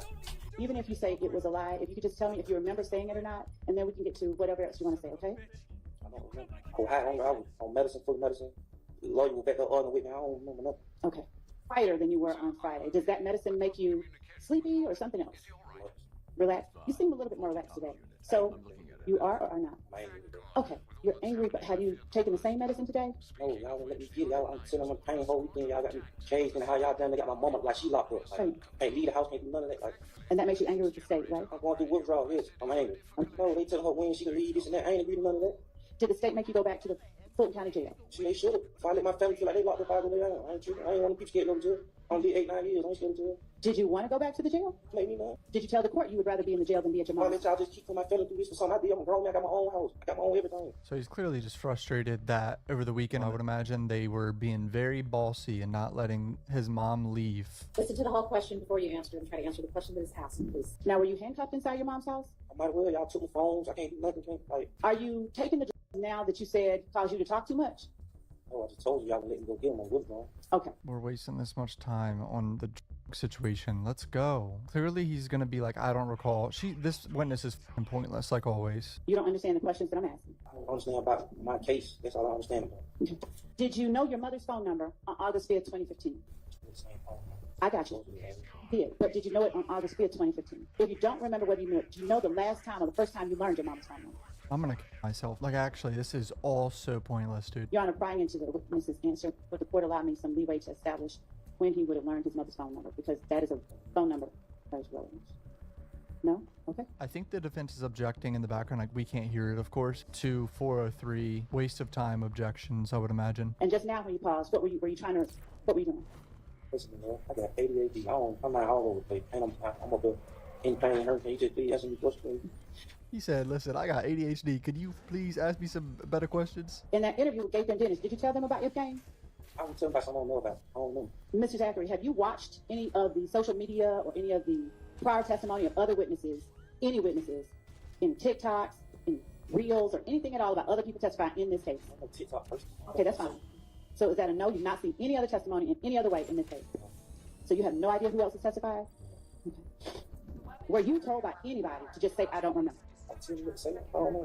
Now she's hinting that people talked to him over the weekend or something. He's clearly just tired and annoyed, and he's a terrible witness. Don't act like... Why is she trying to throw that narrative in front of the jury? It's so shady. There's no evidence of it. If there was evidence of it, it'd be different, but there's zero. Did you testify that Summer had gotten shot at? Did Summer get shot at? I think so. When did Summer get shot at? Shot my feeling. Huh? Somebody shot my feeling. Who was it that shot up or shot at? What group of people there was that shot at Alexis's house? Do you remember telling police it was If Gang? If Gang had pulled up at your cousin's house? Now, who did Alexis go with on April 28, 2015? See, why was he telling the police all this information? Do you know who Tay is? A guy you call Threat. Do you know who that is? All right. Yeah, I almost be gonna be. If Gang started shooting at the house, you said you saw them shooting at the house.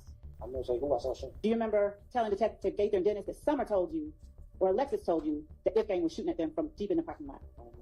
Were they shooting at her house before or after Lil D got jumped on at the club? Why you say that? Okay. Detectives Gaither and Dennis, that it happened after, that it happened last, after all the shooting. No, I don't remember saying anything like that. He told him the order of everything. Why did you feel it necessary to let the police know that Montun truly didn't have anything to do with it?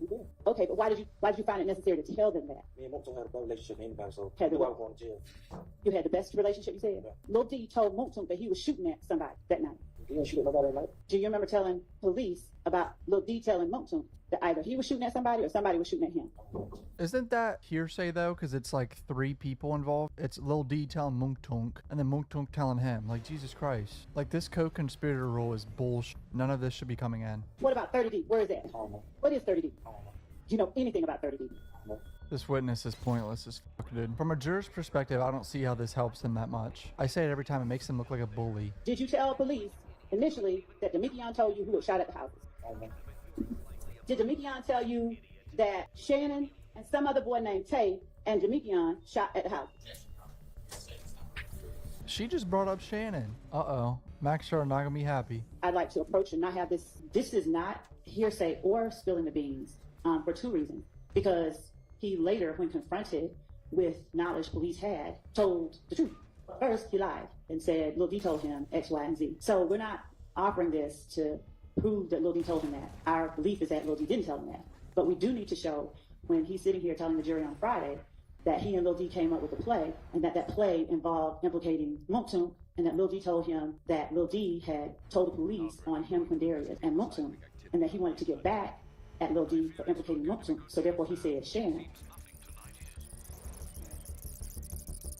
All right, if that's not being offered for the truth. I believe it is being offered for the truth. That's what I've been saying. Every time she says it's not for the truth of a matter asserted, as a normal person on the jury, I feel like at least half of them don't even understand that they're not offering it for the truth. She's saying it's just a prior and consistent statement. They're going to take it as the truth. And also, if you've been injured in a recent car accident that wasn't your fault, I'm gonna show you how I got this $100,000 check, my car replaced, and my life back on track for free, and how you can too in 30 seconds or less without ever having to plead your case to a greedy attorney who really doesn't care. So if you've been injured in a recent car accident that wasn't your fault, listen up. I was in a car accident 4 months ago. A car blew through a stop sign and hit me. I broke my leg and had to wear a... bigger objection is I witnessed the district attorney leaning down on her table and reading potentially or surmising from a supposed transcript in front of the jury does not give this witness, who keeps saying, I don't recall, it was a 9-year-ago statement. He said he has reviewed nothing for his testimony. And I believe that under 613, which is 24-6-613. He hasn't reviewed anything? Well, obviously he's not going to remember shit from 9 years ago, low key, if he didn't have a chance to review it. I wouldn't. This witness can't hijack, no one can hijack the state's case by pretending not to remember and then selectively remembering certain things that he thinks is going to help the defense. That's not fair to the state, to the victims, or to this side, period. Well, that's how the cookie crumbles in trials. Like, I understand what she's saying. It's not fair, but you get to call and put on your case. If you have a witness that is not being cooperative, that's your L. That's like a known thing as a prosecutor. Why'd you put him on the stand? That allow me to get to specific points. This is not even like me being broad and coming back. This is me asking this witness very important things that the jury needs to hear in order to make their determinations in the end. And I ask the court, since this is a very important case with very intricate facts, and very intricate law that the court is going to give them at the end, that the court allowed me to thoroughly examine my witness the way that I believe is appropriate, as opposed to the way that Mr. Steele, Mr. Sharp, anyone else. It has nothing to do with who thinks what is appropriate. It has to do with, following the rules of evidence and getting on with this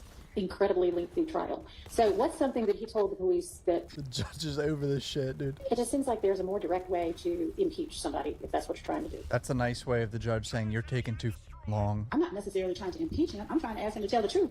And if he doesn't, then I have to impeach him. I want him to tell the jury the truth. I think it's pretty clear that he is not willing to say anything that's in this interview because he has already told you, I don't remember anything about that. Nothing. Zero.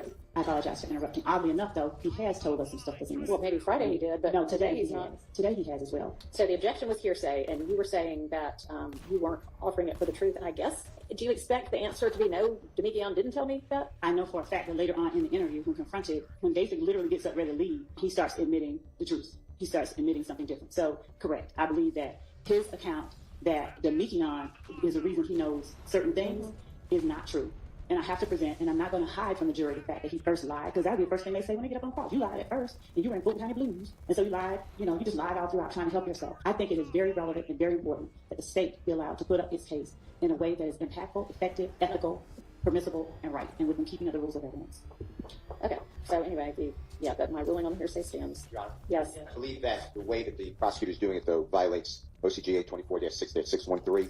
The fact that the witness said that I don't remember, some things he does remember, and then it's extrinsic. He's being impeached with extrinsic evidence. So that may make, you meant to make a decision, I may have another objection, but his prior video, audio statement admissible to impeach. Yes, it does. But what the prosecutor's doing is she is taking the hearsay, did Detective Gaither say this? Did Detective Gaither do this? And then just moving on. That's not impeachment. And what I believe may happen is when the state calls Detective Gaither, they're going to try to play this recording. I will be objecting because they did not give this witness the opportunity to see the prior statement and explain it if he can. That's my objection. I mean, that's what I wish you would get to. Is XYZ true? Judge, here you said it. It would be hearsay if I were to just ask him, did you say this in a certain interview? I have to first ask him, did you do this?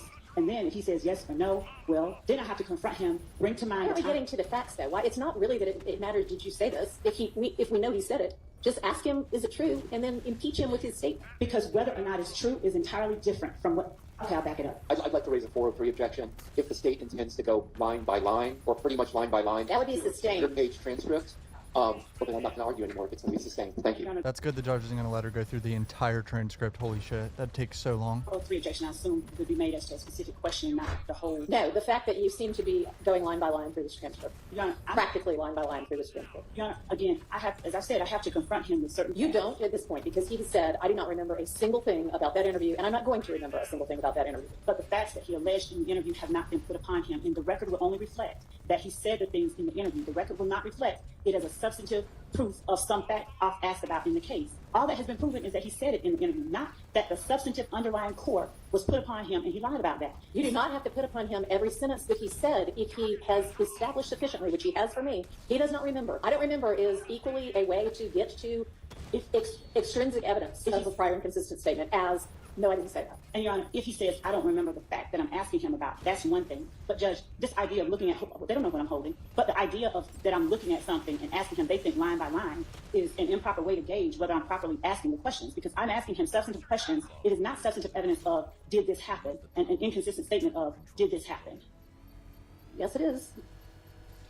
Judge disagrees. Sorry, I have to say something. For 2 years, I have watched the state, and specifically Miss Love, anytime there's been a ruling against her, take the floor and argue every single time. What do I say every video? Miss Love never takes her L. I appreciate that an attorney at times is going to want to make a request for the court to reconsider its rulings, but I don't think that needs to happen every time and in the form of a filibuster. Thank you. Demekion, Tay, Shannon, and Traydon shoot up Perry Holmes that night.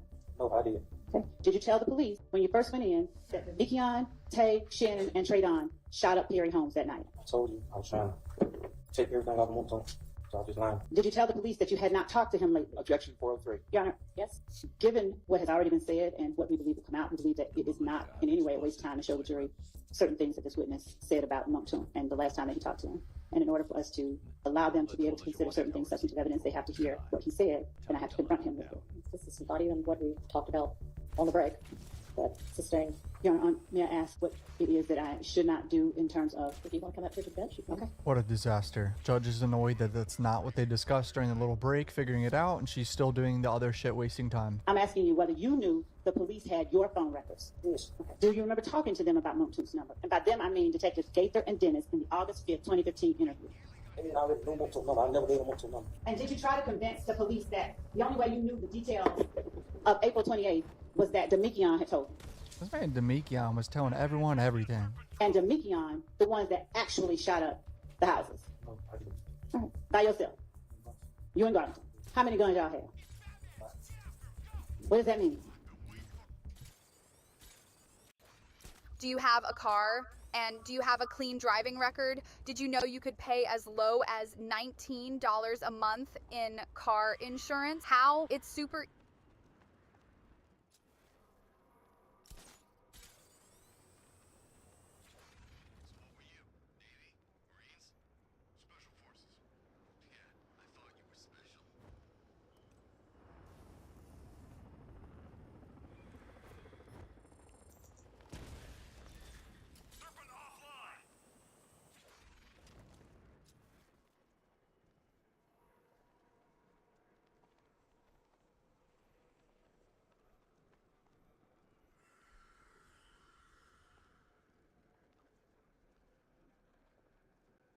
easy. Click below. Then how do you remember it was a lie? Are you saying Garlington because you know Garlington now has been convicted of that too, so no more harm can come to him? Okay. So why can you remember now She's really trying to add in Shannon to this hard. when you couldn't remember a minute ago anything from 2015? I told you on probation court. I told you that 10 times. I never told no police that nothing shot up my house. Did you tell Detective Gaither and Dennis that it was 2 cars? I told you. I told you. All right, but did you tell them that it was 2? Which car were you in? Who were you in a car with? Myself. Yourself and Garlington and Sledge? And Montoon is the one you were closest with out of all those? Then why did you tell the police you were in the car with Montoon? Yeah, I told you earlier. I was trying to let you know that Montoon is condoning in that. How does telling them you in the car with Montoon when you shooting up houses and that he doesn't condone that? Do you remember telling police that Traydon was in another Impala? I told you I don't know. No Traydon, no Impala, nothing. How do y'all feel about this? Her going over 9-year-old statements without him reviewing them. You don't remember telling them whether that orange or burgundy Impala was the same year as Montoon's, probably an 08 or something like that. ADHD, autistic.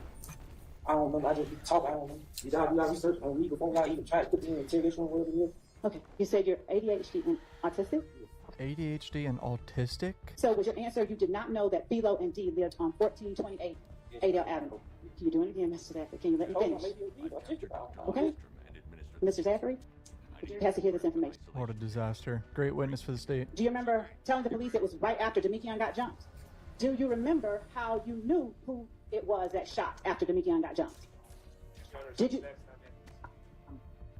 The next question I think is going to sustain. All right. Judge ain't playing today. She's sustaining a lot of defense. Can you answer the question? Do you remember telling police who drove a gray Charger? Objection. 403. On just getting to how he knows who shot whom and why steps were taken afterwards, and the fact that it was an alleged death gang and rival gang is very relevant and not cumulative. Sustained. Have you ever heard of Denise Bell as it relates to? Are you typing something on the computer, Mr. Zachary? What you typing on the computer? Good. Don't touch it. This man's playing games. He's looking at his reflection of his hair right now in the fucking laptop, dude. The people positions in the car that you said you were in the night Adele Avenue got shot up. Do you remember telling the police that Shannon's in the front? Do you remember telling the police that Dee's on one side? Right? Do you remember pointing out to the police during that interview where Montoon was driving? Do you remember telling the police that specifically Shannon was a front seat passenger? Huh? I didn't say the front seat.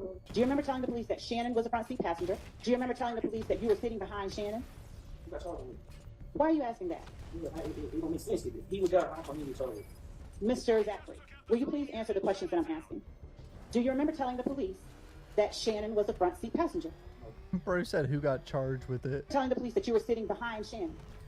Do you remember telling the police that Demekion was sitting behind Montoon? Hypothetically, if you did tell the police that Montoon was driving, how are you keeping Montoon out of it? He said today that he was trying to keep Montoon out of it.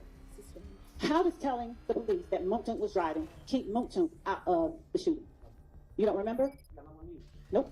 Do you not remember? Are you not remembering because you see any people that you know out in the courtroom that you care about? They told I can see. I understand, but you know who else in this case, don't you? You haven't seen it? Anything about this case? Objection asked and answered.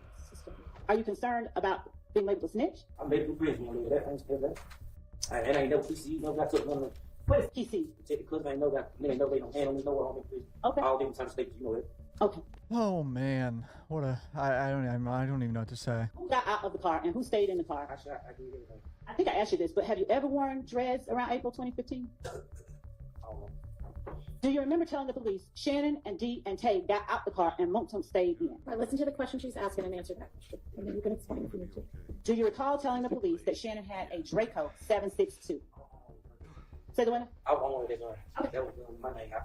I guess my got my gun. Gun was in my name. How can someone else have my gun? But there's apparently evidence that he was giving guns to people. So, but holy shit, has this day been terrible. But either way, I don't think this proves much. How many guns can you shoot at one time? You personally.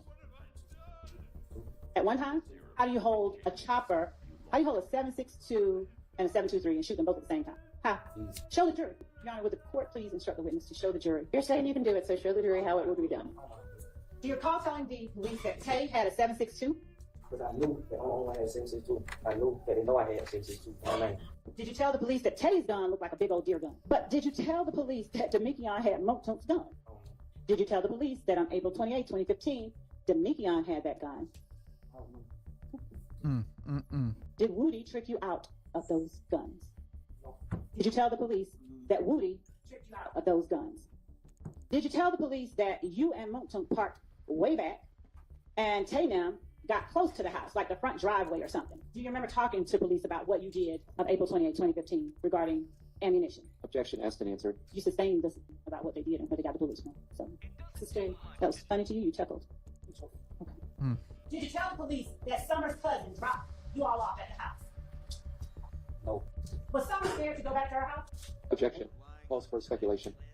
Johnny explains what he did with Shannon. Establish the basis and we can. I'm sorry, I couldn't hear you. Your Honor, I would object to this. Well, you're the one who just did it. Talking back and forth to each other. You need to turn on your mic. Go ahead and ask the question if you can establish the foundation. Shard said something. Didn't have his mic on, but we heard that. Did you tell the police that Montum was lying? Thug's relationship with Woody kind of bring everybody together. Objection. Calls for speculation. Did Thug's relationship with Woody bring you in closer?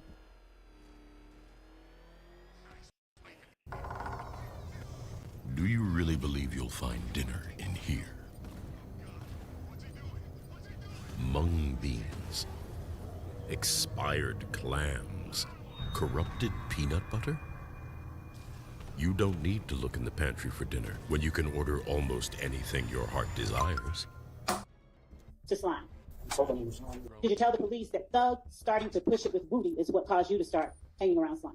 No. She's trying her best to connect everyone to Slime and Thug, and everyone was all a nice big friend group, but so now she's given case law on why she should be able to ask all these questions. It's very boring. And by limiting the state and proving its case in the way that the state sees fit, the defense essentially seeks to sanitize our case and to prevent us from presenting and using the evidentiary depth at our disposal through our evidence to provide and tell a continuous story through each witnesses. So now it's the defense's fault that their evidence is not admissible. But majority of the evidence in this trial, I swear, is just snitching. They don't have real hard evidence. Which the defense has every right to come in and attempt to tear down. The state nor the people that the state is speaking on behalf of should be disadvantaged as a result of not being able to present.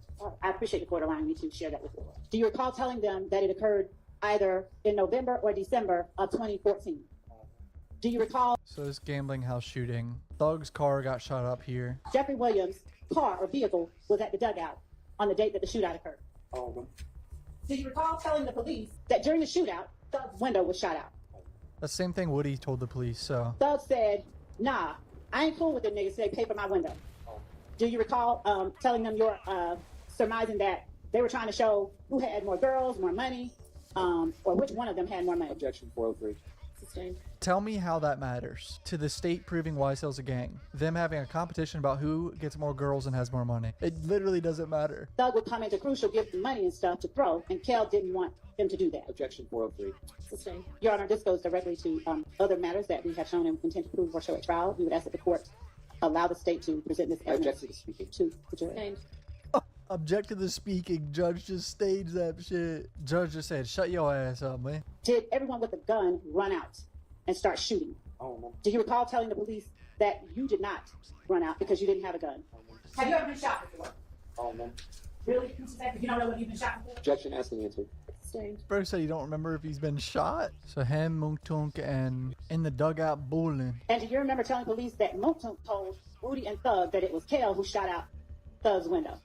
We've heard about Kel shooting Thug's window in this trial legit probably 5 to 10 times. Like this is the definition of cumulative. And all this happened after the shooting at the dugout that you all believe If Gang, and specifically Kel, was a part of. Is that right? I know she's trying to impeach him in front of the jury. Prior inconsistent statements from 9 years ago that probably none of us would remember. I just don't know if this is going very well. They talked to you in 2015 on January 10th, 2015 into the morning of January 11th, 2015, didn't they? So this is about the Diamond Thomas murder now. You told the police that both Shannon and Jack talked to you about the Diamond Thomas murder because y'all were at Thug's house talking about it, didn't you? Shannon and Yak told him about the Diamond Thomas murder because they were all at Thug's house after the murder. I think that's what she just said. And the police asked you which house? This is the problem. That's not what's transferred. Your Honor, number one, I object to the speaking objection. And how am I supposed to combat this? And two, it doesn't matter what the transcript says. I'm asking a question. Your Honor, there needs to be a good faith basis. And we cannot just ask any question we want and just make up things and have him say, I don't remember. That's misleading to the jury. Your Honor, making up things. See, all that little bickering right there. She just said she's going to ask anything. It doesn't matter, which is crazy for a prosecutor to say. There has to be good faith basis and reason for her to ask it, especially in front of the jury. And now the jury just saw that whole interaction. Dude, I'm telling you, I truly believe over half the jury is picking up on like the interactions and they don't like Miss Love. Shannon and Yak talked to you about killing Donovan Thomas partly because y'all were at the house talking about it, right? And you all were at Thug's house, right? You know what's annoying about all this? She's going to play these interviews probably tomorrow and the next day, probably all day tomorrow. Do you remember the police asking you what color it was? You told the police you forgot what color it was, but that Thug's manager, Amina, had rented it. You also told the police that you and Woody were in it. Later on, you said later that night. You said that you went to a little kickback. Which part is a lie? That you said it to police or that it happened? I don't know. I don't know. I don't like that's true. Did you tell the police that Woody had nothing to do with the murder? I don't know. She really wants that in front of the jury because obviously the defense blames Woody for the murder of Donovan Thomas. Shannon and Yak. Shannon was the one that told you first about killing Nut, didn't you?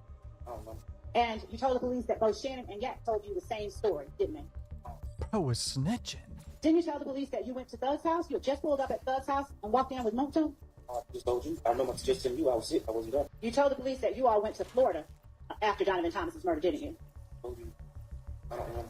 State really likes getting that in front of the jury because of their lay low narrative. Even though there is evidence there was a Young Thug show in Florida. So it seems like they were going to be there either way. Hours after Donovan Thomas's murder, Thug was acting sort of nonchalant. He was acting sort of snitching, telling him what Thug's demeanor was like. We haven't really seen Thug a lot today. Got a clean black jacket on, suit jacket. It's illegal. I don't know about my rights. I'm pretty sure y'all violating. I don't know about my rights, but y'all violating them. I need some trucks. Holy shit, bro. I don't see how this witness helps the state at all. Comment down below if you think she got anything productive in front of the jury that proves why Sells a gang. Hit subscribe. Love you guys. Peace out.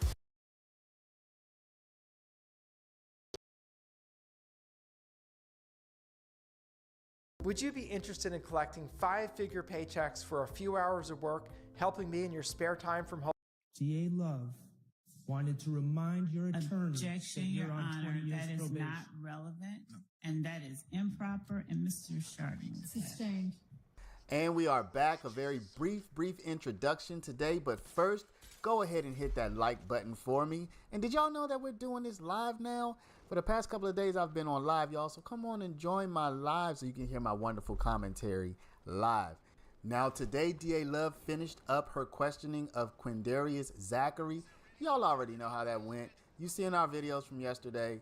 I don't recall. He did open up a little bit more, but the real action came when Shart and then Weinstein got to question Zachary. So we're going to jump right to that.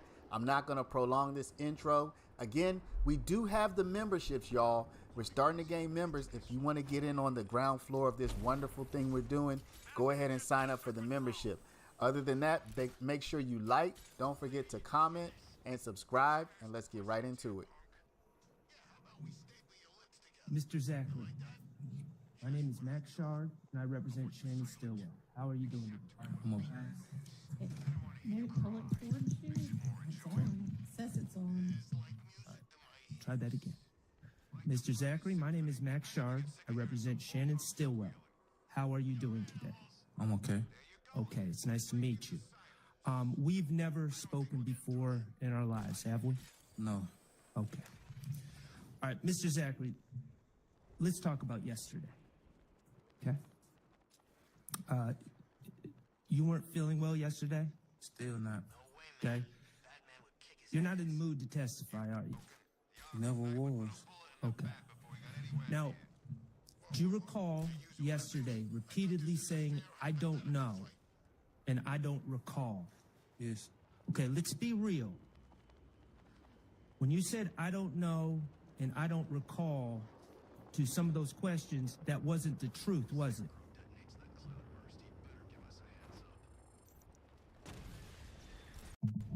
No. Okay. Overruled. That wasn't the truth, was it? No. Okay. Mr. Zachary, when the state asked you if you know what a gang is, and you said you don't know, that was not the truth. You do, in fact, know what a gang is, correct? I know, like, what I've heard is. Okay. When the state asked you if you know about TIG Studios, and you said you don't remember, that wasn't true, was it? You do know TIG Studios, correct? No, I don't remember that for real. You don't know where TIG Studios are? No, I don't remember that for real. When the state asked you if you remember the night that Kenneth Copeland got jumped at Club Crucial, and you said you don't recall, that was not true, was it? You do recall that night, don't you? Yes. Okay. When the state asked you if you know what a trap house is, and you said you don't know what a trap house is, or a trap is, that was a lie, correct? Yes. You know what a trap is? Yes. Okay. When the state asked you about being at, and I'm not saying at a particular time, being at Jeffrey Williams' condo at all, that night going into the morning, whenever it was, and you said you don't even remember being there, that wasn't true, was it? Can I answer and explain? You can always answer. Yes. And explain. I don't remember being out that night, but I remember like probably early that morning, like probably 5, 6, something like that. Okay, of course, because you went to Miami from Jeffrey Williams' studio, right? That next morning. By 7 in the morning, something like that, yeah. Right, so you had to have been there at some point, correct? I told y'all in the morning. I had told her that I had some in the morning. Okay. All right, and when you were asked about some of the statements you made in 2015, you started saying, I don't recall. I'm not saying you remember everything, but you do remember some things from those statements, correct? Yes, I remember some things. Okay.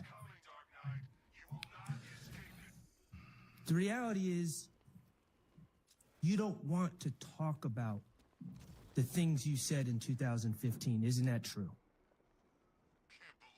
Yes. Okay. In 2015, you lied on other people to get yourself out of trouble, didn't you? I told her that. Okay, but those lies are the very things that you don't really want to talk about here today. Isn't that true? Yeah. You understand that this trial is important for these gentlemen back here. Objection, Your Honor. Sustained. Okay. We're not going to have the I don't recall routine today, are we? I can ask some questions today, and if I don't remember, I'm going to let you know I don't remember. I appreciate that. Do you recognize who's in that picture? Yes. And do you recognize that document? What you mean recognize it? Like saw it before? Well, have you seen the picture before? No, I don't remember. Did you take that picture? I probably did, but I'm saying I don't remember. Okay, did you tell the police back in 2015 you took that picture? Yes, I think. Okay. And the person in that picture, Is that a fair and accurate representation of that person? Yes. Okay, Your Honor, I would move to admit DS-44 in evidence. Your Honor, if I could just see the caption, and I don't mind the rest of the picture, so. No objection. All right, it's submitted. Mr. Kokomo, could you please publish DS-44 for the jury? Who is in that picture? Shannon. Is that Shannon Stillwell? Yes. Okay. And do you recall when that picture was taken? I told you I don't remember when it was taken, like, but I think I remember the picture. I don't remember when it was, what exact day it was taken. Okay, when did you see the picture? I think I remember what year it was taken. What year? It had to be late 14 or 15. Late 14, early 15? Is that what you're, or are you saying late 14 or late 15? Late 14, early 15 probably. Okay. Could it have been taken in January of 2015? I said early I understand. Okay. Are you still interested in a solar-powered generator? Because pay special attention, because I'm going to do something that until recently we've never done. I'm going to offer this solar generator with 2 times the power. Do you see the caption on the photo? You might have to show him the... No, I see it. You see that there's a I already caption? saw the caption. Okay. Now, I'm not trying to be disrespectful here, Mr. Zachary. I'm honestly asking you a question. Okay. When you were saying that you couldn't read, is that true, or was that something you were saying out of frustration yesterday? Nah, I have trouble reading and writing for real. Okay. Can you read that caption? And if you can't, it's okay. If I read it, would you be able to tell me if I'm reading it accurately? Okay. Okay, it's zoomed in more. No, I can't. Okay. I can't read. All right. If I read it, would you be able to tell me if I'm being accurate? I mean, how would I know? Okay. All right, fair enough. What hairstyle, if you could zoom out again, Mr. Kokomo, what hairstyle does Mr. Stillwell have in that picture? Is it a short hairstyle? Look like mine, yeah. Okay. And let me ask you this. When you were saying yesterday when you were frustrated that you couldn't see back here, was that true? Do you have trouble seeing distances? I told...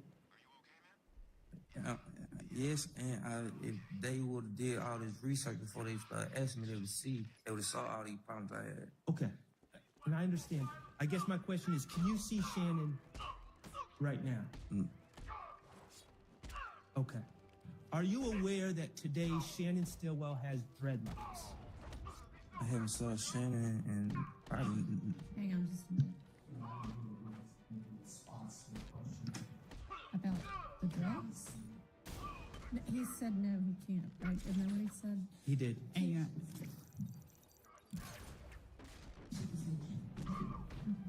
I'm just trying to see if the mic can get any closer to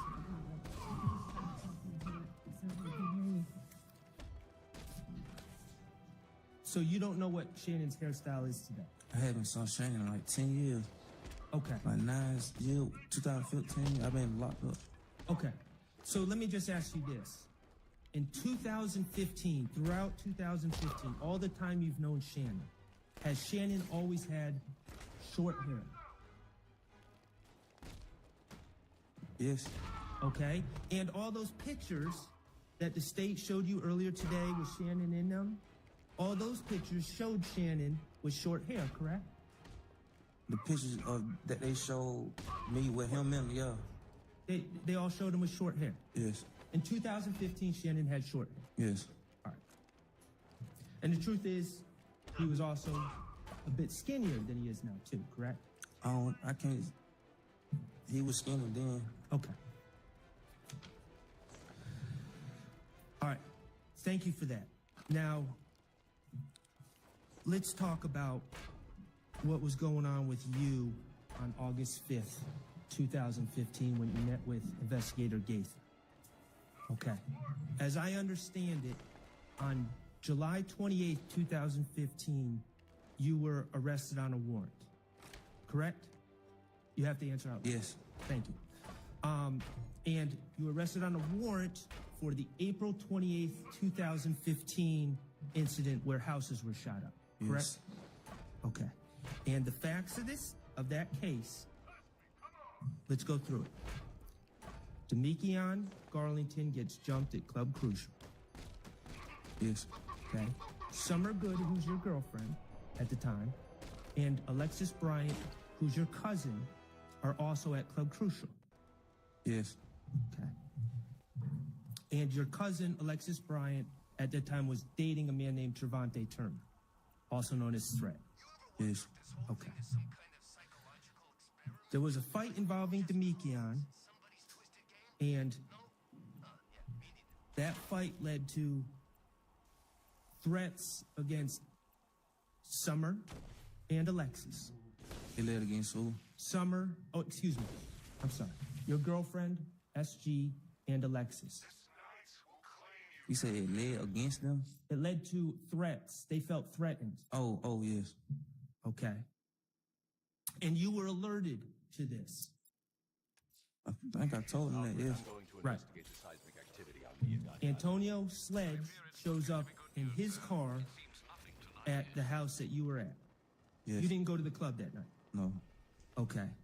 And Demekion Garlington is in the car with Sledge. Yes. Okay. Sledge is drunk? I was in and out of it at night. I don't know if I was on Xanax. Okay, so you were high. Do you have an opinion from seeing Garlington if he was drunk and high? Like, I can't tell how they modes, because I was like, if you know Xanax, you'll be out 1 minute, then back up. The bottom line, Garlington was upset that he had been jumped in the club, correct? I mean, yes. Okay. You grabbed handguns, correct? Or when I say handguns, I mean firearms. Just put it like that. Yes. Okay. You hopped in the car with Sledge and Garlington. Yes. And you went to Alexis Bryant's house where SG was, correct? Yes, I think I told y'all that. We're just reviewing. Yes. Okay. And you went there because you wanted to protect her, because she was your girlfriend. And cousin was there too. And your cousin was there too. All right. And if your insurance won't cover Ozempic, here's an option that's easier to get and it costs less than $9 a day. Sledge, who's driving the car, correct? Yes. He's someone that you have known since you were little, since you were a baby. Yes. Okay. And you and Sledge have a special relationship because neither of you are from Cleveland Avenue. Correct? You weren't raised there. I was raised there, yes. You were raised in Cleveland? Yes. Well, you were born where? Capitol Home. Capitol Homes. And that's where you know Sledge from? Yes. So your early years were in Capitol Homes, correct? To like 5. Okay. But that's how you know Sledge? Because he knows your father from Capitol Homes? Yes. Okay. You've known Sledge the longest? Yes.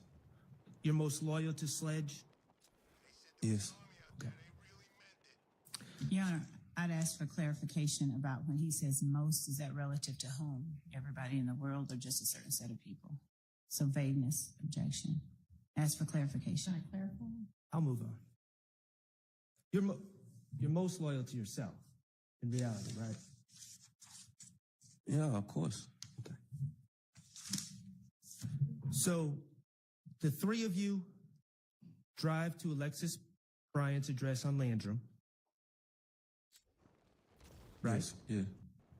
And you see people shooting from a car, or at least you see the car, and you see shots being fired at the house where Alexis Bryant and your girlfriend SG are, correct?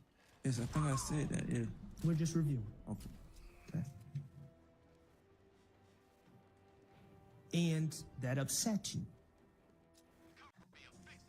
Yes, I mean, yeah. And you and Demikian was already upset. I mean, he got jumped on, so pretty sure, yeah. Okay.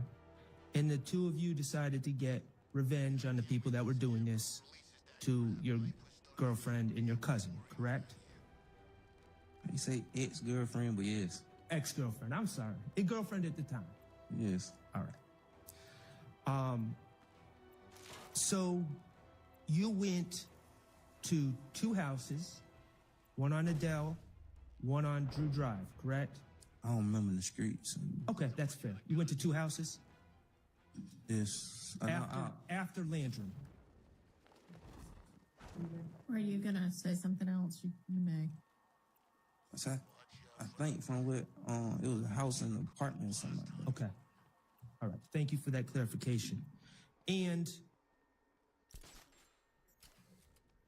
you and Demikian fired at the house and the apartment. I told him, yes. And one of the guns that was used was a gun that belonged to Mr. Sledge, correct? No, it belonged to me. I just told them it was Sledge. I got caught with it. Okay. So it belonged, you're saying? Matter of fact, I didn't even tell them it was Sledge gun. They told me it was. Okay. All right. So you're saying it was your gun? I mean, not Sledge's. I was in my possession. Okay. I hear you. Well, that's my next question.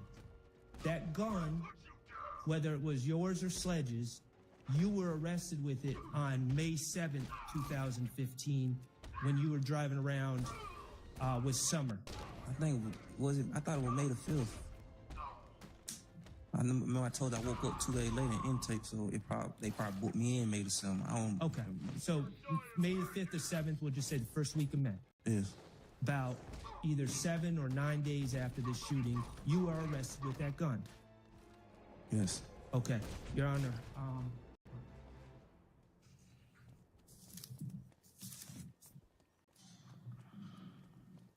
may I approach the witness? You may.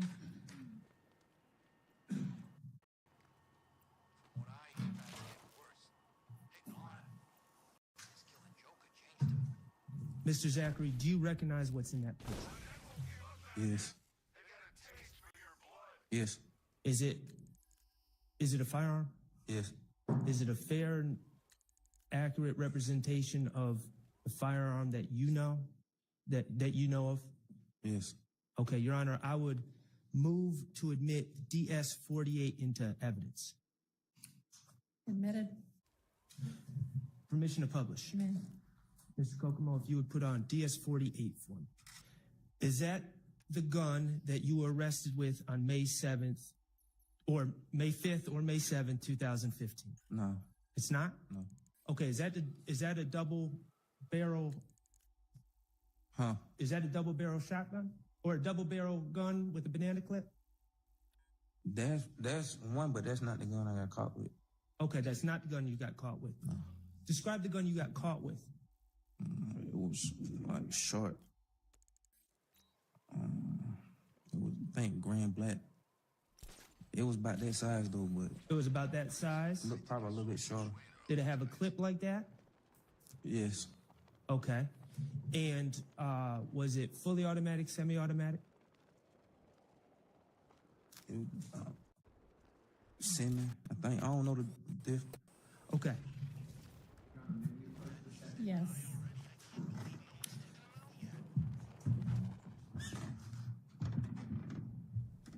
Mr. Sharp. Your Honor, just for the record, as Mr. Zachary has not identified DS-48 as the gun that was used on April 28th, I would move to remove this exhibit from evidence, and I withdraw this exhibit. And that's DS-48. Thank you. Thank you. So, regardless of which gun it was, the gun that you were arrested with on May 7th or May 5th was used on April 28th. He's going to throw everything he's Yes. Okay, and you were aware that the shell casings for that gun would come back to that crime scene. Objection calls for speculation. You were aware that that gun left shell casings on the scene. Objection, that would call for speculation too. I mean, you and Demekian were shooting the guns. Yes. You knew that. Yes. Okay, and you were aware that the shell casings would be on the scene. Your Honor, I'd ask for clarification as to which scene he's talking about. There were two. Okay, both scenes from April 28th. See, I didn't know anything about shell casing until I got locked up with the gun, and they said that preliminary hearing with all the shell by the shell case. Okay, well and thank you for bringing that up. That preliminary hearing where you learned about the link in the shell casings, that was prior to the August 5th, 2015 statement you gave, correct? Yes. So you knew that information going into the day that you gave the statement? I think I said that, yes. I understand. Okay, well, let's be clear. You remember, I believe it was on Friday, where the state was asking you questions about this incident? I was on someone else's Friday, like, I really didn't. Okay, would you remember when the state was asking about who you were closest to and brought up Shannon's name? Yeah, I think I remember that. But I thought it was yesterday. It may have been yesterday. I don't know. Days are running together, but let me be clear. You remember when the state started using the words they and those people? You remember that? Yes. And you remember when I objected? Yes. You remember when I asked the state to clarify who they were talking about? Object as to the reference to what Mr. Sharp did and said, and asked that if he has a question about that day or night, that I'm he getting ask that question. I think he's trying to focus his attention but go ahead and get to it. Remember when I asked Miss Love to clarify who they was and those people were? Yes. And remember she wouldn't? Your Honor, I'm going to say that it's not. Okay, well, let's be clear. When you were saying yes to those questions about they and those people, you were not talking about Shannon.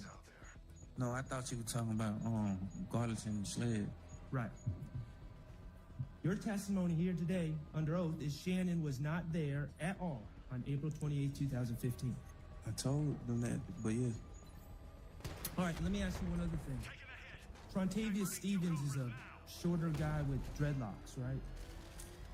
I ain't saw him, and I've been locked up like. Okay, back in 2015. Yes. Okay, and if someone, like say a DA, suggested that Trontavious Stevens was Objection, there, Your Honor. That would call for speculation, and it's an improper question. If someone said, like a DA. Sustained. was Trontavious Stevens there? What? April 28, 2015? No. All right. Have you ever heard anyone even suggest that? Objection, Your Honor. Relevance to that question. Jane. Let's talk about your charges from April 28, 2015, okay? Provided we would probably need to approach before this is discussed. Y'all good over there, jurors? Anybody need a break? You want to just sit there while we talk about this? Everybody seems good. Okay. Your Honor, Mr. Zachary. So, on January 28th, 2015, you were arrested on warrants. We already talked about that. You said on April 28, 2015? On July 28, 2015, you were arrested on warrants from April 28, 2015, correct? It was late July. Yeah, it was late July. And for those actions, for that incident, on April 28, 2015, you faced aggravated assault with a deadly weapon, against Cecilia Davis, correct? Yes. Okay, you faced, and that carries 1 to 20 years, correct? As to objection as to the relevance of what Aggravated assault Your Honor, with a deadly weapon carries 1 to 20. She may have another one. my objection is what I spoke at the bench with respect to the documents that are being sort of banned about. I understand the objection. As does Mr. Schwartz. Okay. Understand the reason. Excuse me. That aggravated assault on Cecilia Davis carries 1 to 20 years, correct? Carried 1 to 20 years? I think all of that up like 189 years, something like that. Okay, we'll get there. Aggravated assault with a deadly weapon against Diamond Wells. I don't really know their names. I know. Okay, so let me ask you this. You do know that you were facing, let's see, you were Facing 2 aggravated assault with a deadly weapon. I thought it was more than 2. Okay. Yes. You know what? You're right. 3. I thought it was more than 3. Aggravated battery against Denise Bell, the lady that was shot. That's her name? Yes. You had criminal damage to property charges, correct? Yes. You had gang act violation charges, correct? Yes. And you had possession of a firearm during commission of a felony charges. 2 of those. Yes. Okay. And all in all, to your understanding, as you prepared to go speak to the police on August 5th, how much time did you believe you were facing? I told her, I think they said like 189 years. 189 years? Yeah. You're not safe here. Okay. Night knows where you are. From July 28th, or whatever day you were arrested in at the end of July, to August 5th, the time you gave your statement, you were held without bond, correct? Yes. You didn't have a bond? Yeah. I ain't had no bond. Okay. And you were being held in Rice Street? Yes. Okay, and I'm not going to go through everything about Rice Street, but is Rice Street a place you wanted to be? No. Okay. And I'm not going to get into your medical history, but you have specific medical concerns, correct? A lot of them. Okay. Is that a place that you feel would give you treatment, appropriate treatment for your medical needs, Rice Street? No, I almost died in there, like 2-3 times. You wanted out of Rice Street, correct? Yes. Mr. Kokomo, could you, with the court's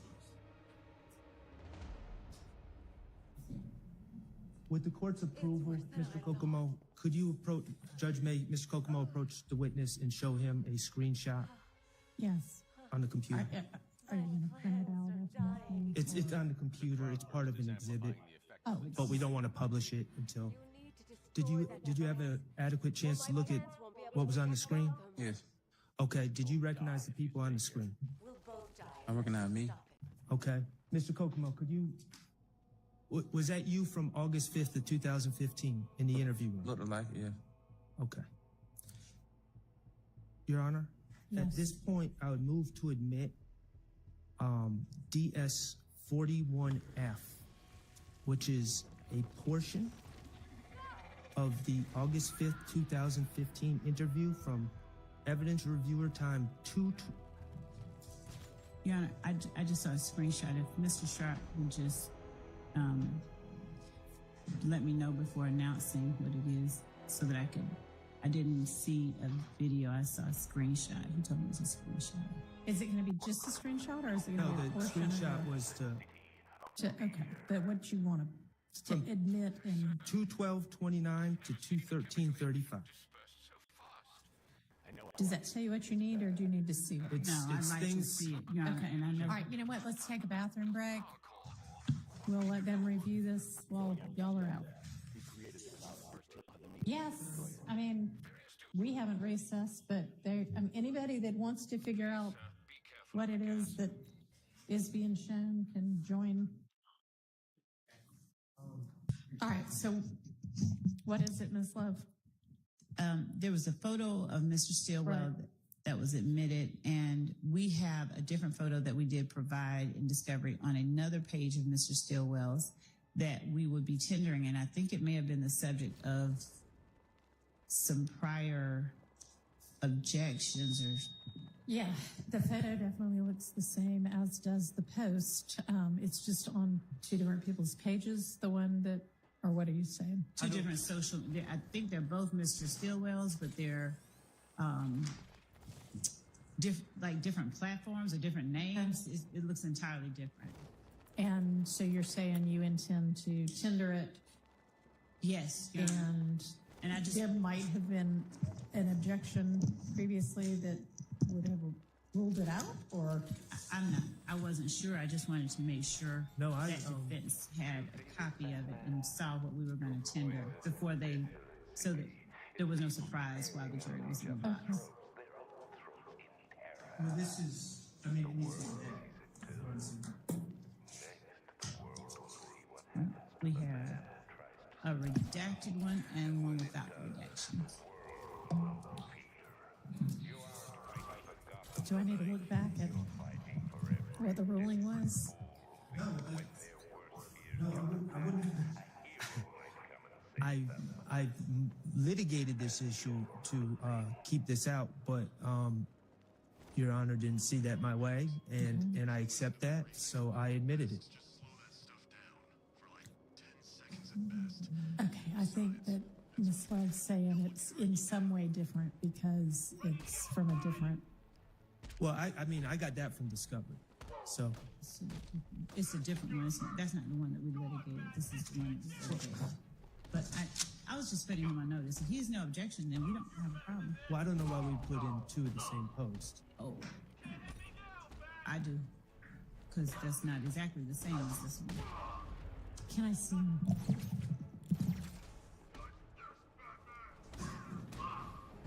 What's different about them? One has a date. They have. The date. And well, the date was litigated, and that's the issue. You said it was admissible. We weren't certain about the date. I'm not hiding from the date, but I just don't. I think someone needs to authenticate the date. I think it's clear it was taken early. Don't talk at the same time. I think it was clear from the testimony, at least Mr. Zachary, was taken early 2015 or late 2014. He said it might have been. Right. Yes. I'm not hiding from the date. Somewhere in the late 2014 to early 2015 range. And so to answer Your Honor's question, it was litigated with Judge Glanville, I believe, and he said it's coming in. But then I also brought up the issue of the hovering to get the date. That's gone. Right. Okay. Yeah. No, it does look like it's from a different page or account.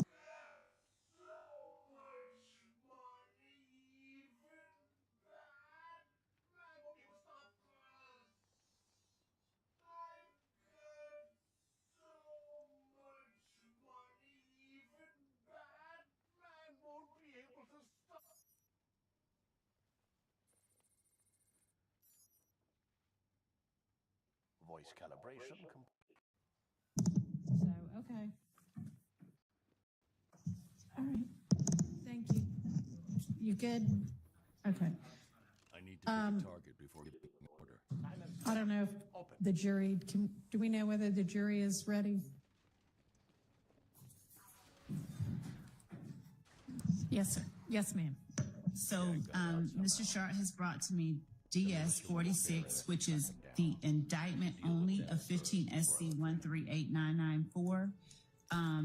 The state had used 509Y, which was the not certified copy of the indictment and conviction for this witness for that case.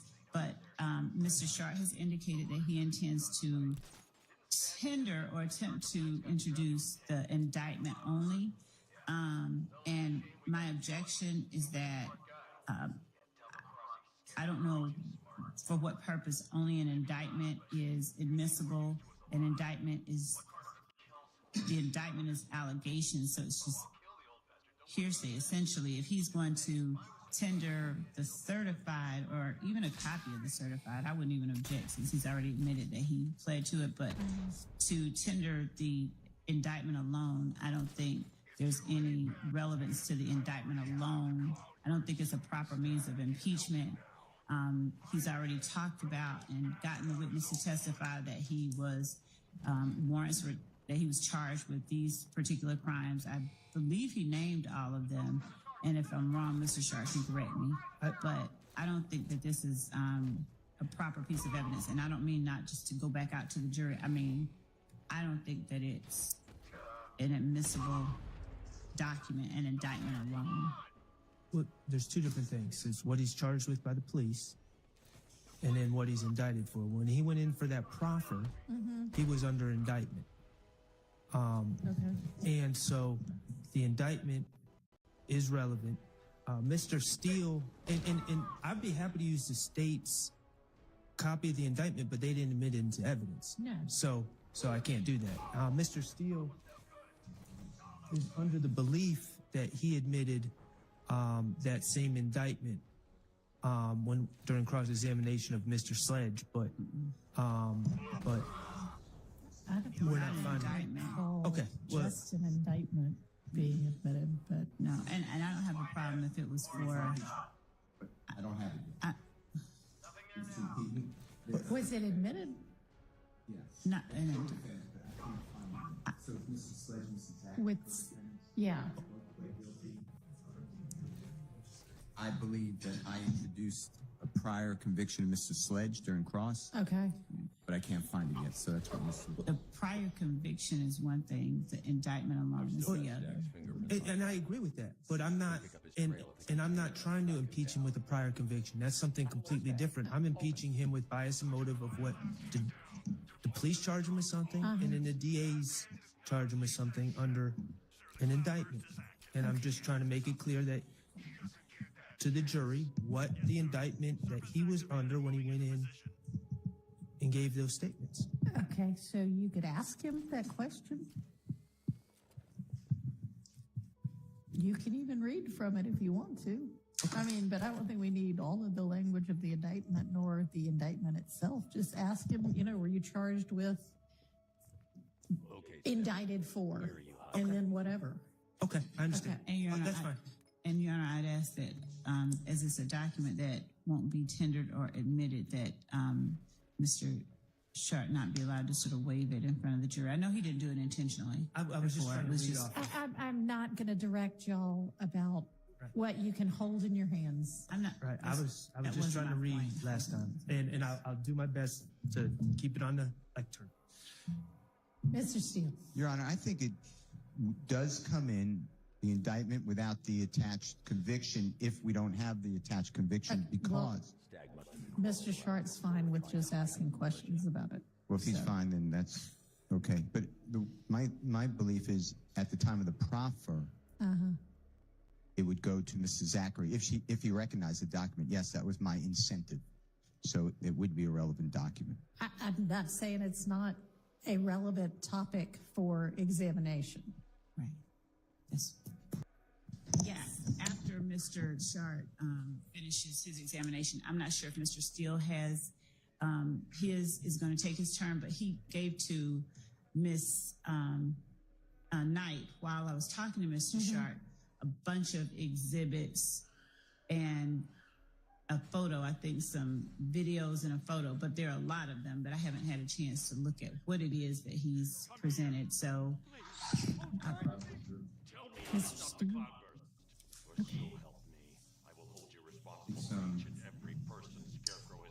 It's not that much. It's from the recorded interviews from August 5, 2015 and March 2nd, March 3rd, 2017.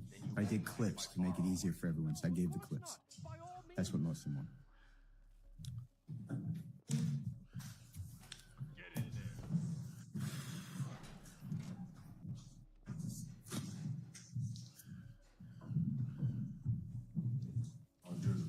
Thank you. Go ahead, Ms. Love. No, it's Mr. Sharp. Oh, Sorry, I just was used to it being used. Sorry. Been saying that all day. Go ahead, Mr. Short. Thank you, Your Honor.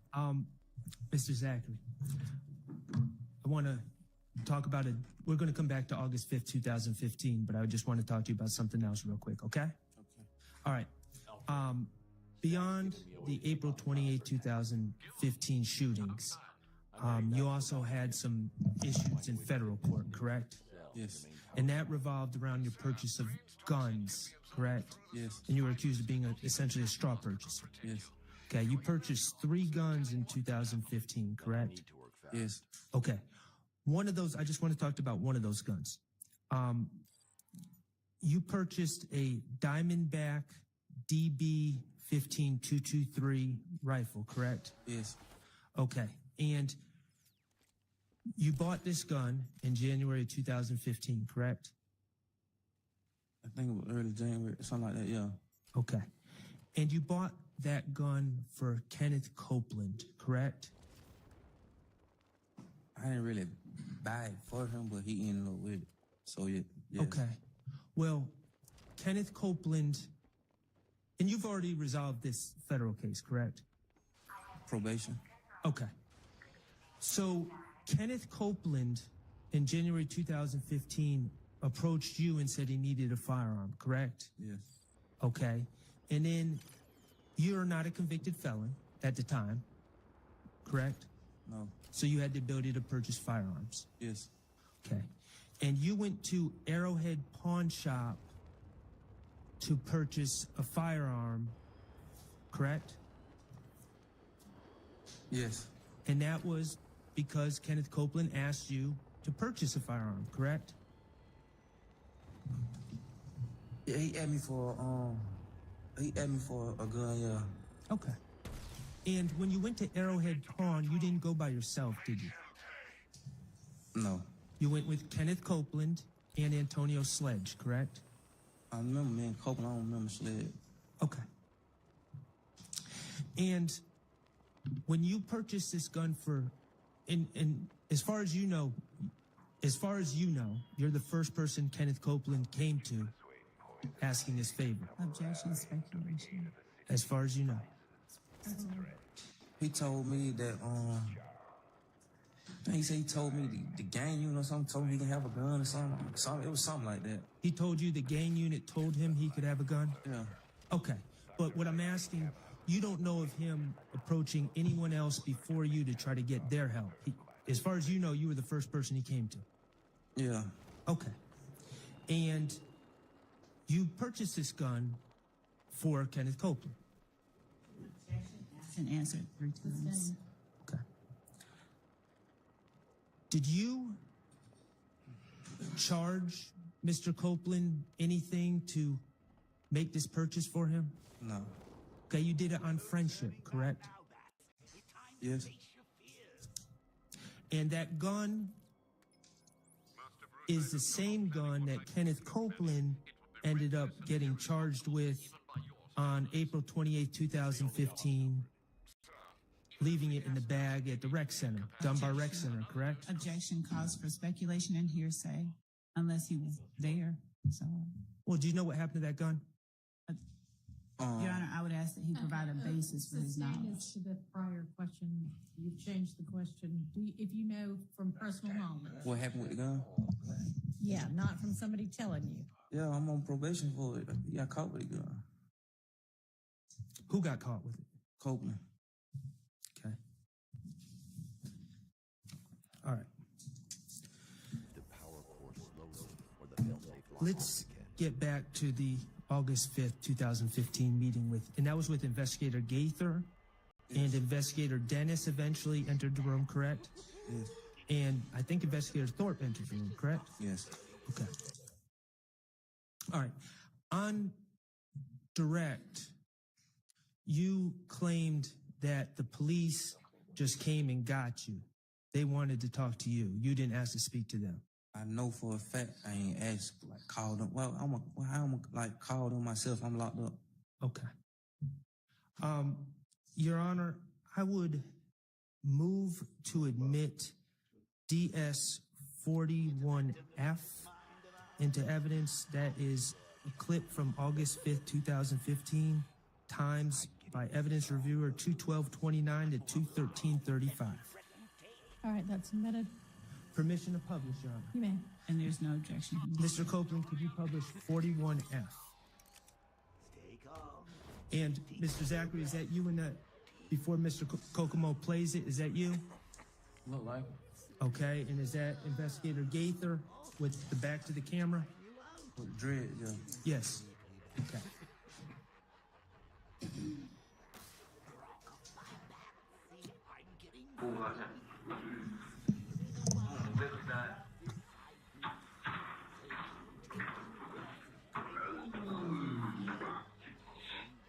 Well, as you know, you contacted us. You want to come down here and make a statement about these cases that we have. Y'all been getting on my darn nerves calling us, so we're here. But even though you reached out to us wanting to talk, I still gotta advise you of your rights, okay? Okay. That's a yes, you gotta say yes. Thank you, Mr. Copeland. All right, you heard Investigator Gaither say that you wanted to come down here to make a statement about these cases we have. Yes, but I told y'all and them, like, pull up the phone records. My jail phone, I never called them myself. Okay. You heard her say, y'all been getting on my nerves calling me, so here we are. You heard her say that? Yes. Okay. And you never corrected her on that? I was going through withdrawals then. I don't remember. I mean, I probably wouldn't even focus. Okay. You were going through withdrawals in jail, correct? Yeah. From the date you were arrested in late July to August 5th, you were going through withdrawals. If you look at my jail records, like, they always had to go through detox. What kind of withdrawals? For what? From Xanax and Roxas. What does that feel like? Roxas. What does that feel like? Painful some days, like stomach, head. Is it misery? Yeah. Then tell me where to find another. Now you're saying that you didn't call Investigator Gaither personally. No, I did. Did you have family members calling her? I think I had someone say they called her and asked her what I was locked up for and this and that. Who was that person? Was that SG, your girlfriend, that was calling Investigator Gaither? I don't remember. It was somebody. It probably was her. Or was it your family, maybe your father? Or your... My father ain't calling her. Okay. Well, you heard Investigator Gaither claim that people had been calling, or you had been calling repeatedly. Yeah. Okay. The bottom line is you were desperate to get out. Objection, asked and answered. Overruled. Yeah. Yes. You wanted to have that meeting on August 5th, 2015, didn't you? Really? Yeah. You wanted to talk to the police. You were sitting without bond, facing 189 years, without any hope of getting out. Isn't that correct? Yes. You wanted to talk to the police to try to get yourself out of trouble. At that time, I didn't know, like, I didn't know the details of, like, of that case right there, like what I was meant, like why I was being charged, but I know the gun I had got caught with, like, from what they was talking about in my last preliminary hearing. That's what I knew. Okay, well, you knew, okay. From your preliminary hearing, you know you'd been caught with that gun. Yes. And you knew that that gun was going to be linked to the shooting of a lot of shootings. And you wanted to get out in front of it and talk to the police. Yes, cause I knew they had that gun over my head. Your goals, and you had,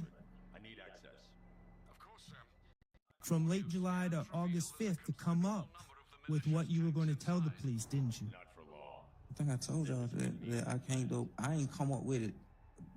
I was coming up with it as I was just talking, really. Okay. Your goal going into that August 5th, 2015 meeting, let's talk about that. You wanted to help yourself. At first, yeah. You wanted to convince the police, Investigator Gaither, Investigator Dennis, to make calls and get you a bond. Yes. You wanted to convince Investigator Gaither and Investigator Dennis to make calls and get you leniency on these charges that you were going to be facing. Yes.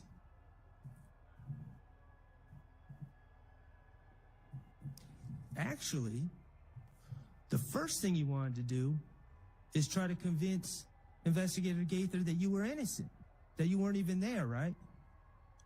Yeah. Okay. You also knew, based on what Demikian had told you, that your friend Moontunk had been implicated. I mean, like, we really don't be hiding that from each other, so yes, I know. Okay. And you wanted to clear Moontunk, Antonio Sledge, as a shooter in this incident. You wanted to clear him from being a shooter. As a shooter, yes. Okay. And you remember when Miss Love was asking you about, well, you put him at the scene, so how are you helping him? Okay, well, let's talk about that. Well, I thought by letting him know he ain't condoning it or did no shoes. I ain't know at the time. I was young, full of drugs. In your mind, at the time of August 5th, 2015, there were degrees of responsibility here, correct? Which means? Just being there is one thing. Yes. Being a shooter of the houses is an entirely different thing. In my mind, I thought that's how, you know.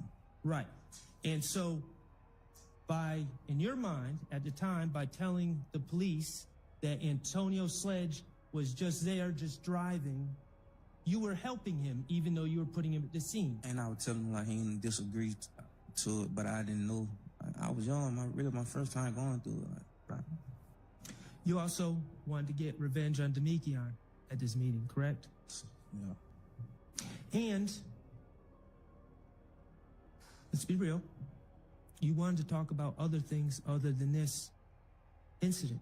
I wanted to talk about, I wouldn't, everything, they know I had already heard these things because my preliminary hearing, they knew that. You know how the system works. You knew how the system works. No. Sustained. You knew that people such as yourself, when you're in trouble, one way to get out of trouble is to give information on other cases, correct? You knew that. I don't, to be honest, man, I was just young and dumb doing something, man. Thought I could. Well, you wanted to talk to Investigator Gaither not only about your case, but you wanted to talk about other cases, didn't you? Cases that had already been, it's like, if you go get my preliminary hearing transcript, you'll see that a lot of these cases are already talked about. And I knew I had got caught with the gun that did a lot of these cases. Isn't it true, Mr. Zachary, that you first started trying to talk about other cases and Investigator Gaither had to tell you, before we start moving on to other cases, we got to deal with your case first. Isn't that true? Yes. Okay. And the reason you wanted to talk about other cases is because information that you give is a bargaining chip for leniency in the future for you to get out quicker, correct? Thought, but okay.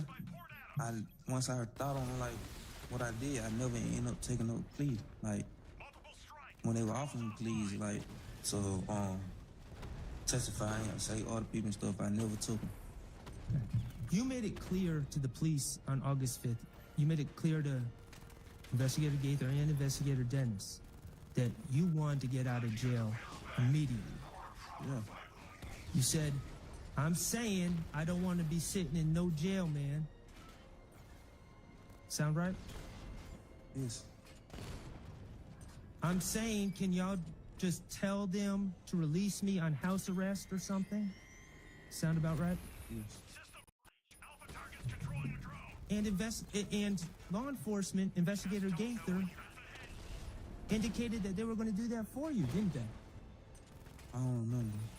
Remember Investigator Gaither telling you that she's going to hop on the phone with the DA ASAP? Yeah, she said something like that. Mr. Zachary, when you sat down with Investigator Gaither and she wanted to talk to you about the April 28th incident first, your first thing you told her is you weren't there, isn't it? Yes. Your Honor, I'm going to move to admit DS-41A, which is August 5th, 2015 interview 21851 to 22201. Admitted. Okay, Mr. Kokomo. Oh, permission to publish, Your Honor. Yeah. Thank you. Mr. Kokomo, could you please publish DS-41A? Talk about this. What you've been charged.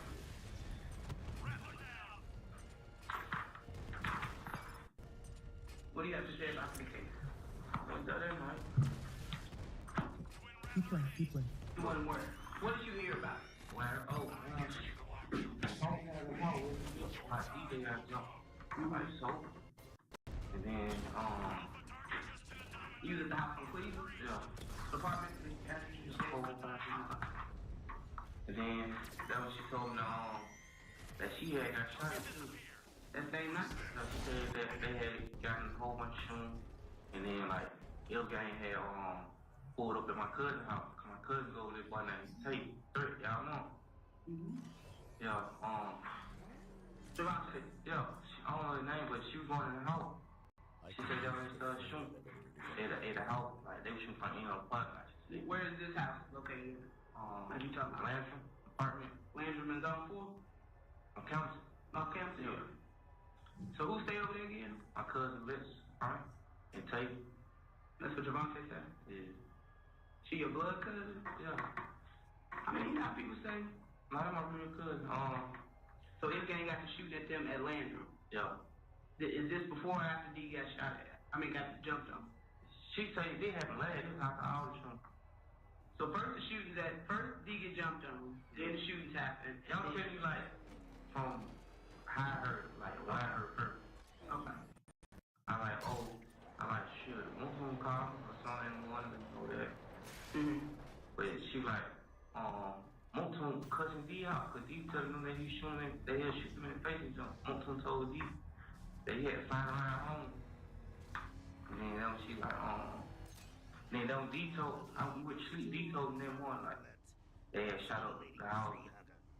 D told you that, say that you kind of skimmed over that part. When you say D told Demikian, right? Say your real name? You talking about Lil D from 30 D, like Mechanicsville? Demikian. Demikian told me that they had shot at the houses.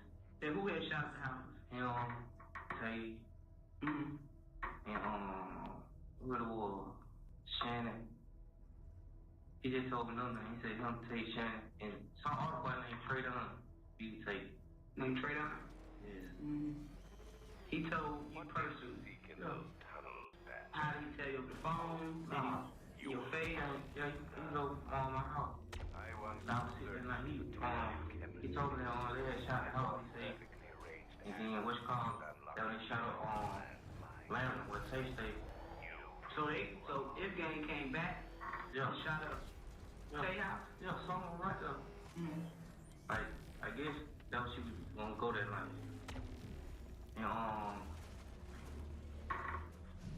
he said that when they went and Pierre home. That when they went and shot up Pierre home. Who went up and shot up Pierre home?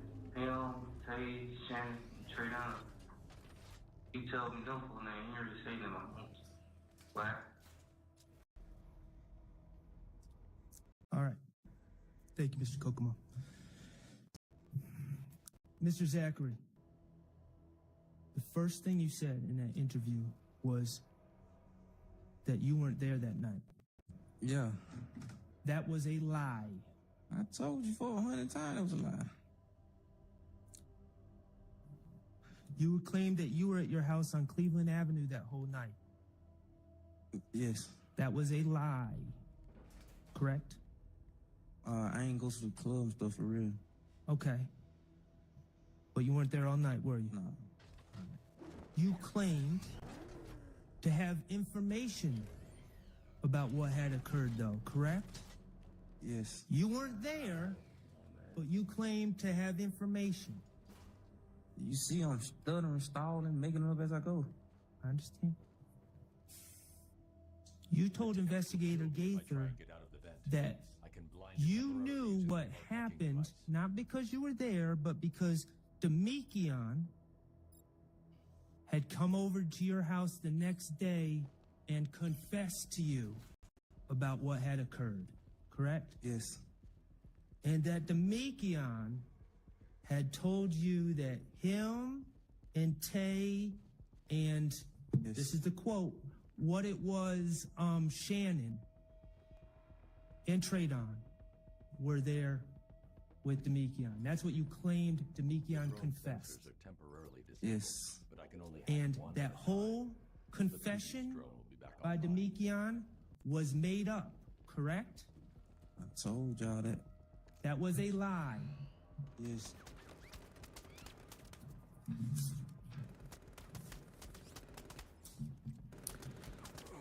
Your Honor, I would move to admit DS 41B, which is evidence reviewer 223 to 22443. Permission to publish, Your Honor. May, admitted. And that's what I'm saying. I feel like you kind of getting off track because we got your phone records too. Alright? Yes, sir. What phone record? This is what we do. Okay. Remember when we locked you up the last time? Yeah. You went to the house and you ended up getting your phone number and stuff. And I got your phone number. Is that what your phone number was? I thought perfectly arranged action. Okay. Well, like I said, we can stop this right now because it's going in the wrong direction. And I don't want to waste your time with mine. Because this shit don't matter to me. My shit is good. This is what's gonna fuck y'all. I got Demikion. Cause y'all, everybody thinking Demikion snitching. This is Demikion's phone number, wasn't it? Yeah. I got Demikion. I got yours. One more. And I got multiple.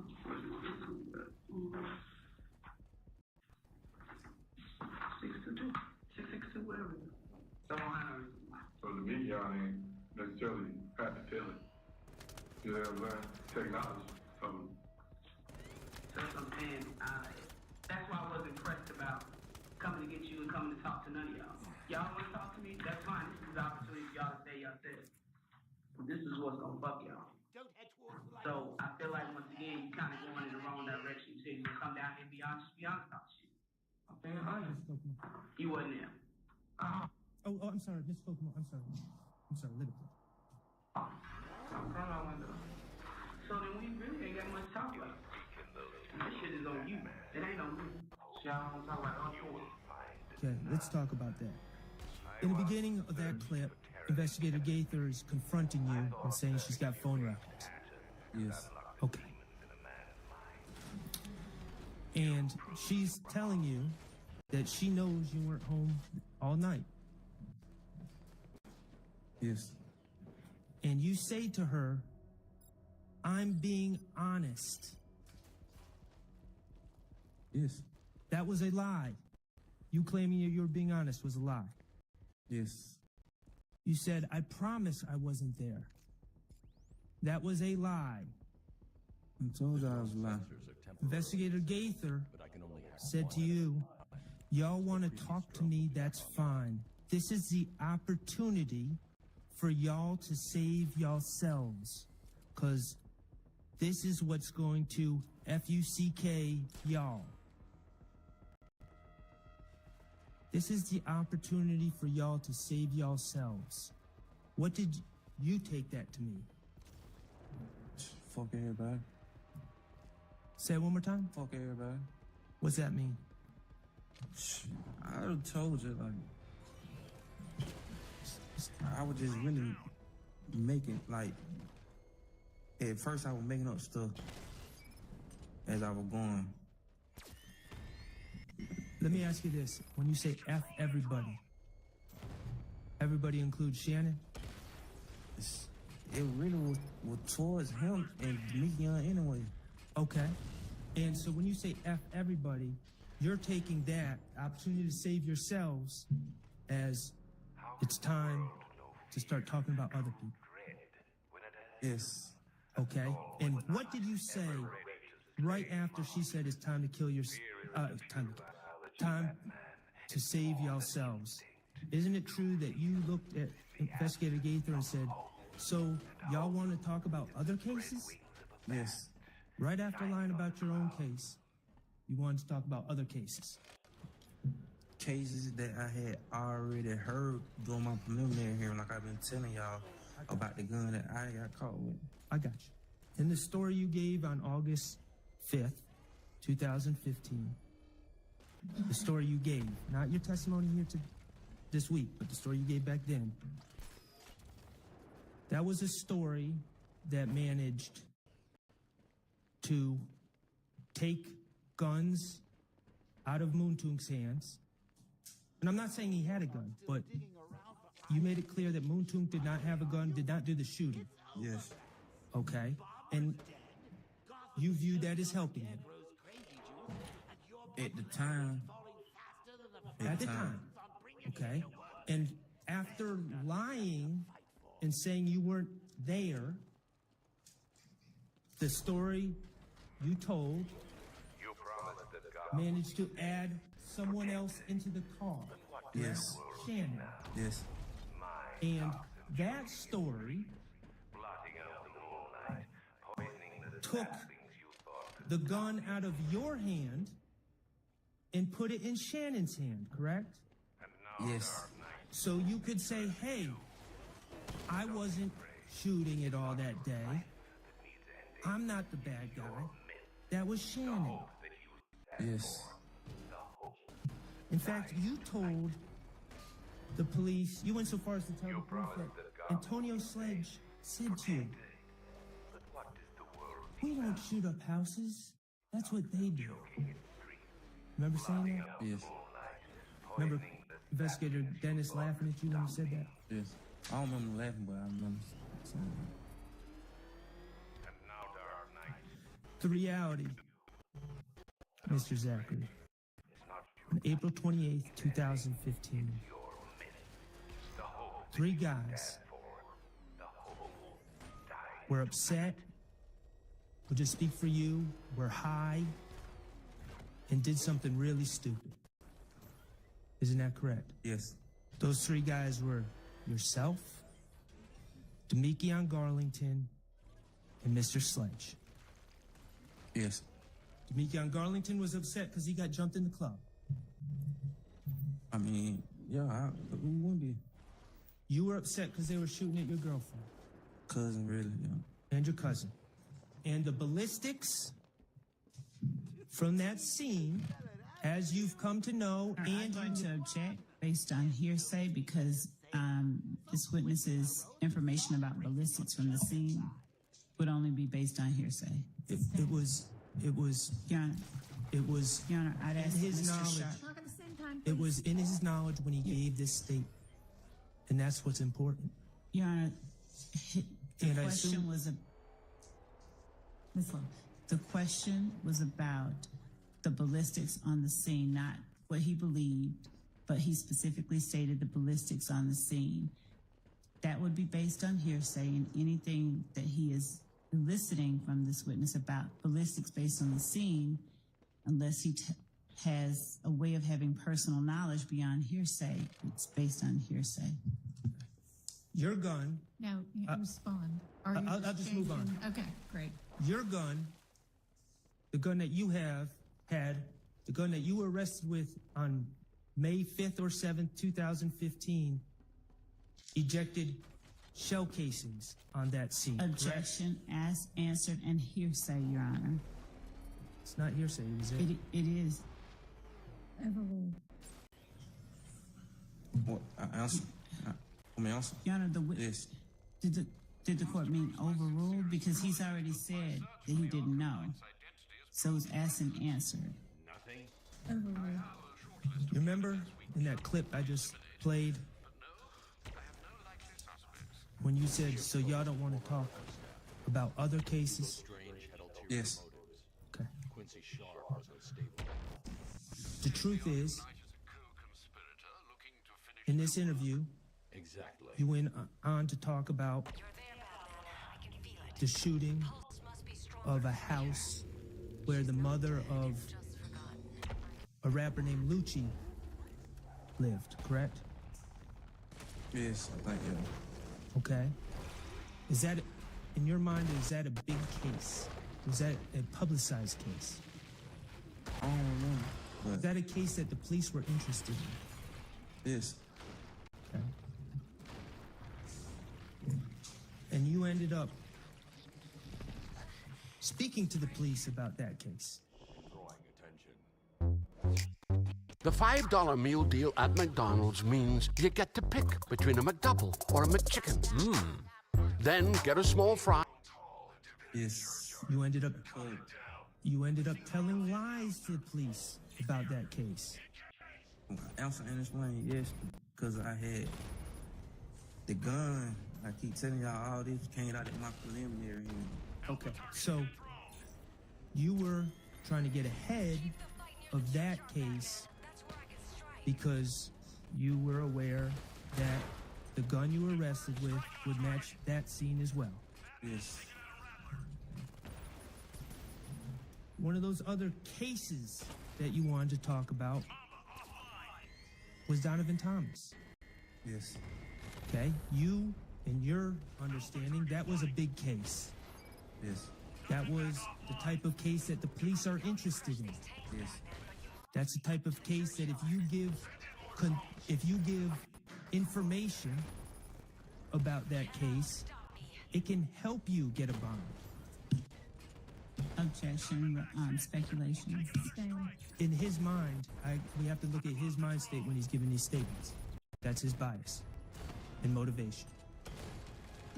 That wasn't the same. Okay. That's the type of case if you give information, get you leniency for shooting up houses. Objection, speculation. That's what I thought at the time. As you sat in that meeting, you believed that giving up information about as many of these cases as you could would be good for you. But like, yes, but if you all the gun. I understand this. Yes. It was a dual purpose. You wanted to give information to get consideration, but you also were trying to clear yourself from the cases that involved the gun you were arrested. Yes. Either way, this desire to help yourself caused you to tell a bunch of lies on August 5th, 2015, didn't it? I told them I lied. Is that a yes? Yes. Okay, that information, let's talk about the April 2018. Your Honor, at this time, I have some certified convictions that I'd like to admit. For the record, if there's extraneous papers, I would like to just discuss that when we have a moment. But I'm not suggesting that there may be extraneous papers in it. And I believe I've said this before, but if all of the attorneys could, to the extent possible, inform the other side before that day's trial what evidence you intend to use, it would make things go faster. And I know sometimes you just think all of a sudden, no, I want to use this exhibit. But for the ones you know you're probably going to use, please let the other side look at them beforehand. Okay. The state has no objection to DS-49 and DS-50 with the exception of, I think Mr. Sharp called them extraneous. On DS-49, the last 2, and on DS-50, the last 4 pages. All right, and so I'm not following. Are y'all okay? All right. Well then, So with the exception of the last 2 on DS-49 and the last 4 pages on DS-50, they have information that is okay. But they're not going to get published anyway. Okay. Your Honor, at this time, I would ask to admit DS-49, which is the certified conviction, State of Georgia versus Quindarius Zachary, 15 SC 138994. No objection.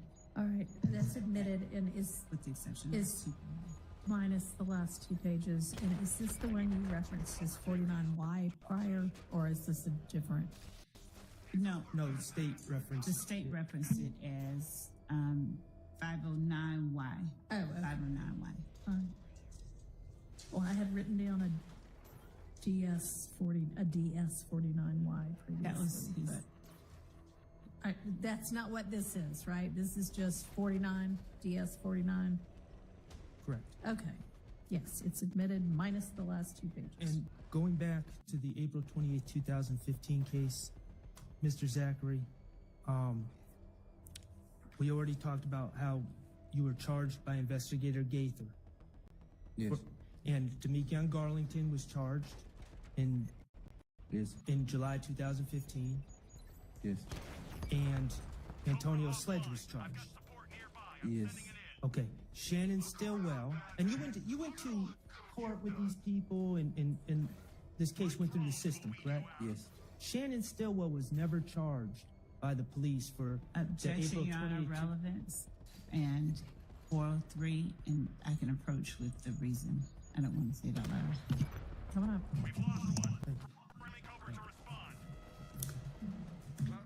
So, Mr. Zachary, I think you said that you were aware that Investigator Gaither charged Demekion Garlington, yourself, and Antonio Sledge for April 28th. Yes. Okay. Investigator Gaither never charged Shannon Stillwell, did she? You never charged him. I brought up his name. Okay. All right. And this case, and I think it's right in front of you, this case, the April 28, 2015 case, was indicted by the Fulton County District Attorney's Office, correct? Yes. Okay. And Me. it was indicted on November 13th, 2015? Yes. Okay. And that would have been, November 13th, 2015 would have been 2 months and 8 days after you gave this statement. It's claiming that Shannon Stillwell was there. I guess. Okay. That's how long it's been. All right. No, actually, I'm wrong. 3 months and 8 days. Yes. Okay. Did the District Attorney's Office, the Fulton County District Attorney's Office, ever charge in this indictment Shannon Stillwell with the events of April 28th, 2015? Your Honor, I'm going to object to that question. The indictment speaks for itself, and period. Sustained. The people charged were you, Antonio Sledge, and Demekion Garlington, correct? Yes. You're aware that this April 28, 2015 incident is alleged as an overt act in this case, in this indictment, correct? Objection, Your Honor. I don't think that that's one relevant to just anything. Sustained. Okay. I should be able to rupture the shell from the 60 mil cannon. Do you know if in this indictment,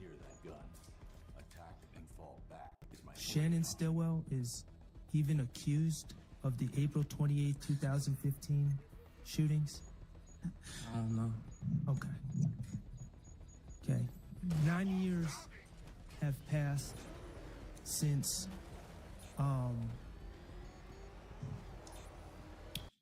the shooting of Mr. Bennett, YFN Lucci, his mother's house. Okay? Yes. Okay, and 9 years, 9 years have passed since you gave this statement to the police, correct? Yes.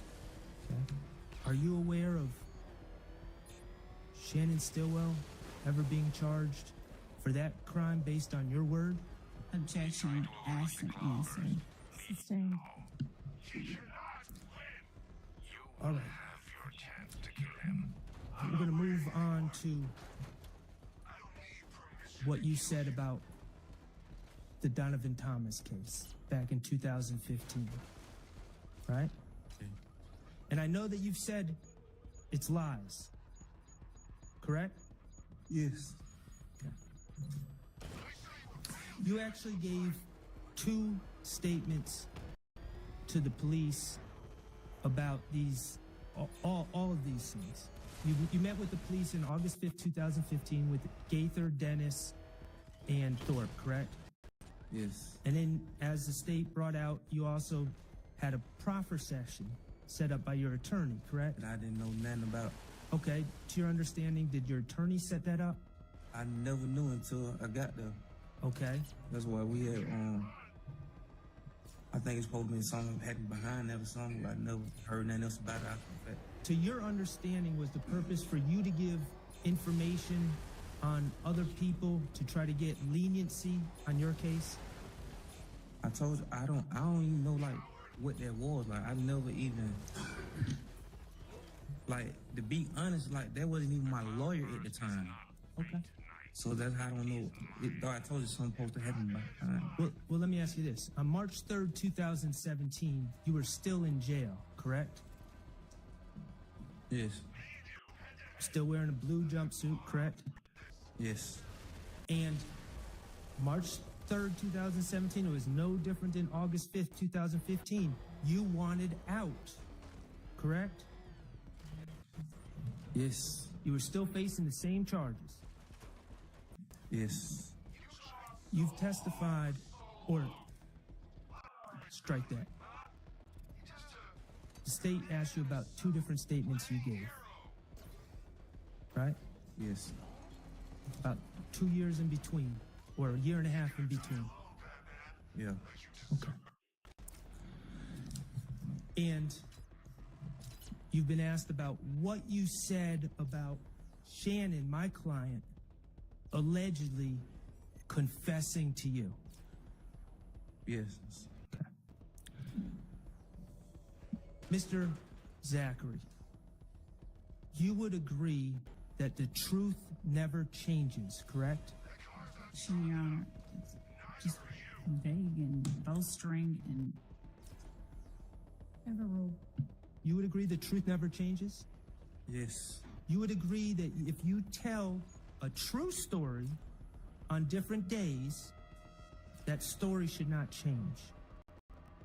Objection, vague, improper. Man, I ain't. Answer my question, and you would agree that if you tell a true story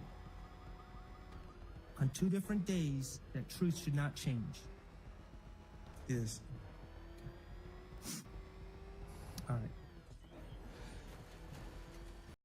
Your Honor, I'm going to move to admit DS 41D, which is August 5th, 2015 statement.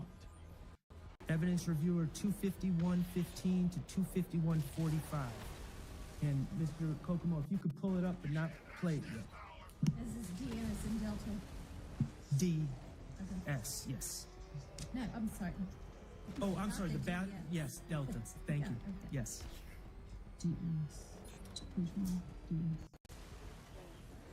DS 41 Delta. And, oh, I'm sorry, go ahead. I was going to say state his no objection. All right. Okay. And Mr. Zachary, in these interviews, they asked you about where and when this confession occurred, correct? Yes. All right. Mr. Kokomo, could you publish DS 41 Delta? All right, and it is. Where were you guys when Shannon was telling you this, and what day was it? Same day or day after? Same night. Shannon, I was walking through. I had just walked me and I just pulled up at the house. And Shannon finna go to her house. And all the bullets was going out the gun. Like, he like, we ain't got no guns. As he moved some guns. Muntu had no handgun. Then see Muntu gun go to the store. Muntu say, wait, I ain't got no bullet. And that was Shannon. And Shannon started talking. Now, Mr. Zachary, as I understand your testimony today,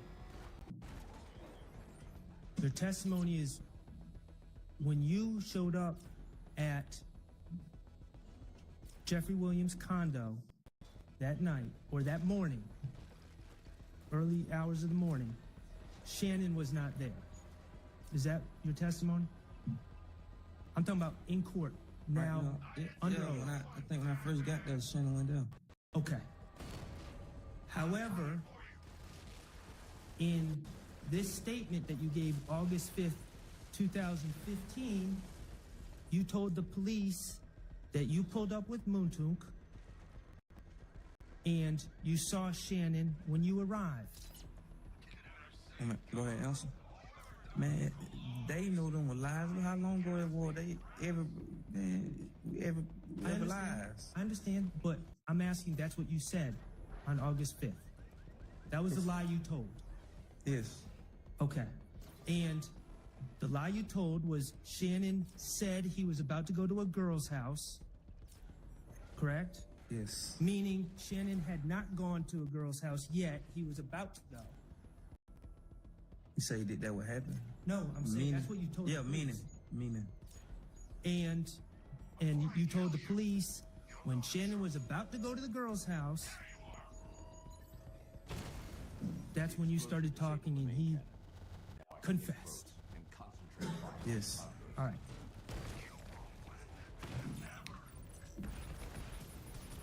Your Honor, I would ask, I move to admit DS-37B, which is from the March 3rd, 2017 interview, from 3418 to 3438. And permission of public. And supposedly everybody went back to Thug's condo on 15th. That would be Thug, that Shannon had them came later in the morning. But in fact, I never died. But my right there would be Shannon, Muntu had pulled up too, because he had heard me calling and pulled up. Okay. So, in that clip, on March 3rd, 2017, you were asked about when you pulled up, right? Yes. To the condo. And you said the only people there were Yak, Thug, and Dolly. Correct? Yes. And that Shannon didn't show up until later that morning. They told you that? Yes. You told them that Shannon was not there when you arrived at Jeffrey's condo. Yes. Okay. Your Honor, I move to admit DS-38B, which is also from the March 3rd, 2017 interview from 1545 to 1609. Permission to publish. Who was with you at the condo when Muntu called? Me, Thug, Dolly. Thug girlfriend. Where was Shannon? Him to meet y'all with some girls. Some girls out my place at the condo. Later on? About right 4 9 time, like 4 5 in the morning. 4 5 in the morning. And that clip, that second clip from March 3rd, 2017, again, you say that Yak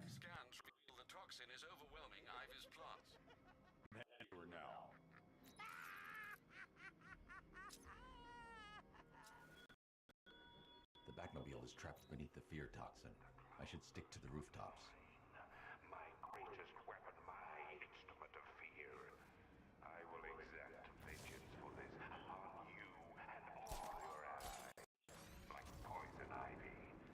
My toxin overwhelms her. She's paying the price for opposing me right now.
underestimated the humanity that remains within her. She's gone, Alfred. Clearing the toxin took everything she had. Oh, I see. Her final act was a noble one. I need to find Scarecrow before anyone else dies. Do you have any leads? Nothing concrete, sir. But the GCPD comms room might. They're currently puzzled by an encrypted transmission sent on a SWAT channel from within the city. Most odd, given there are no SWAT officers currently in the field. Then, of course, there are the numerous unsolved cases that still require your attention. With the toxin clear, now would be the perfect time to reassert your control of the city.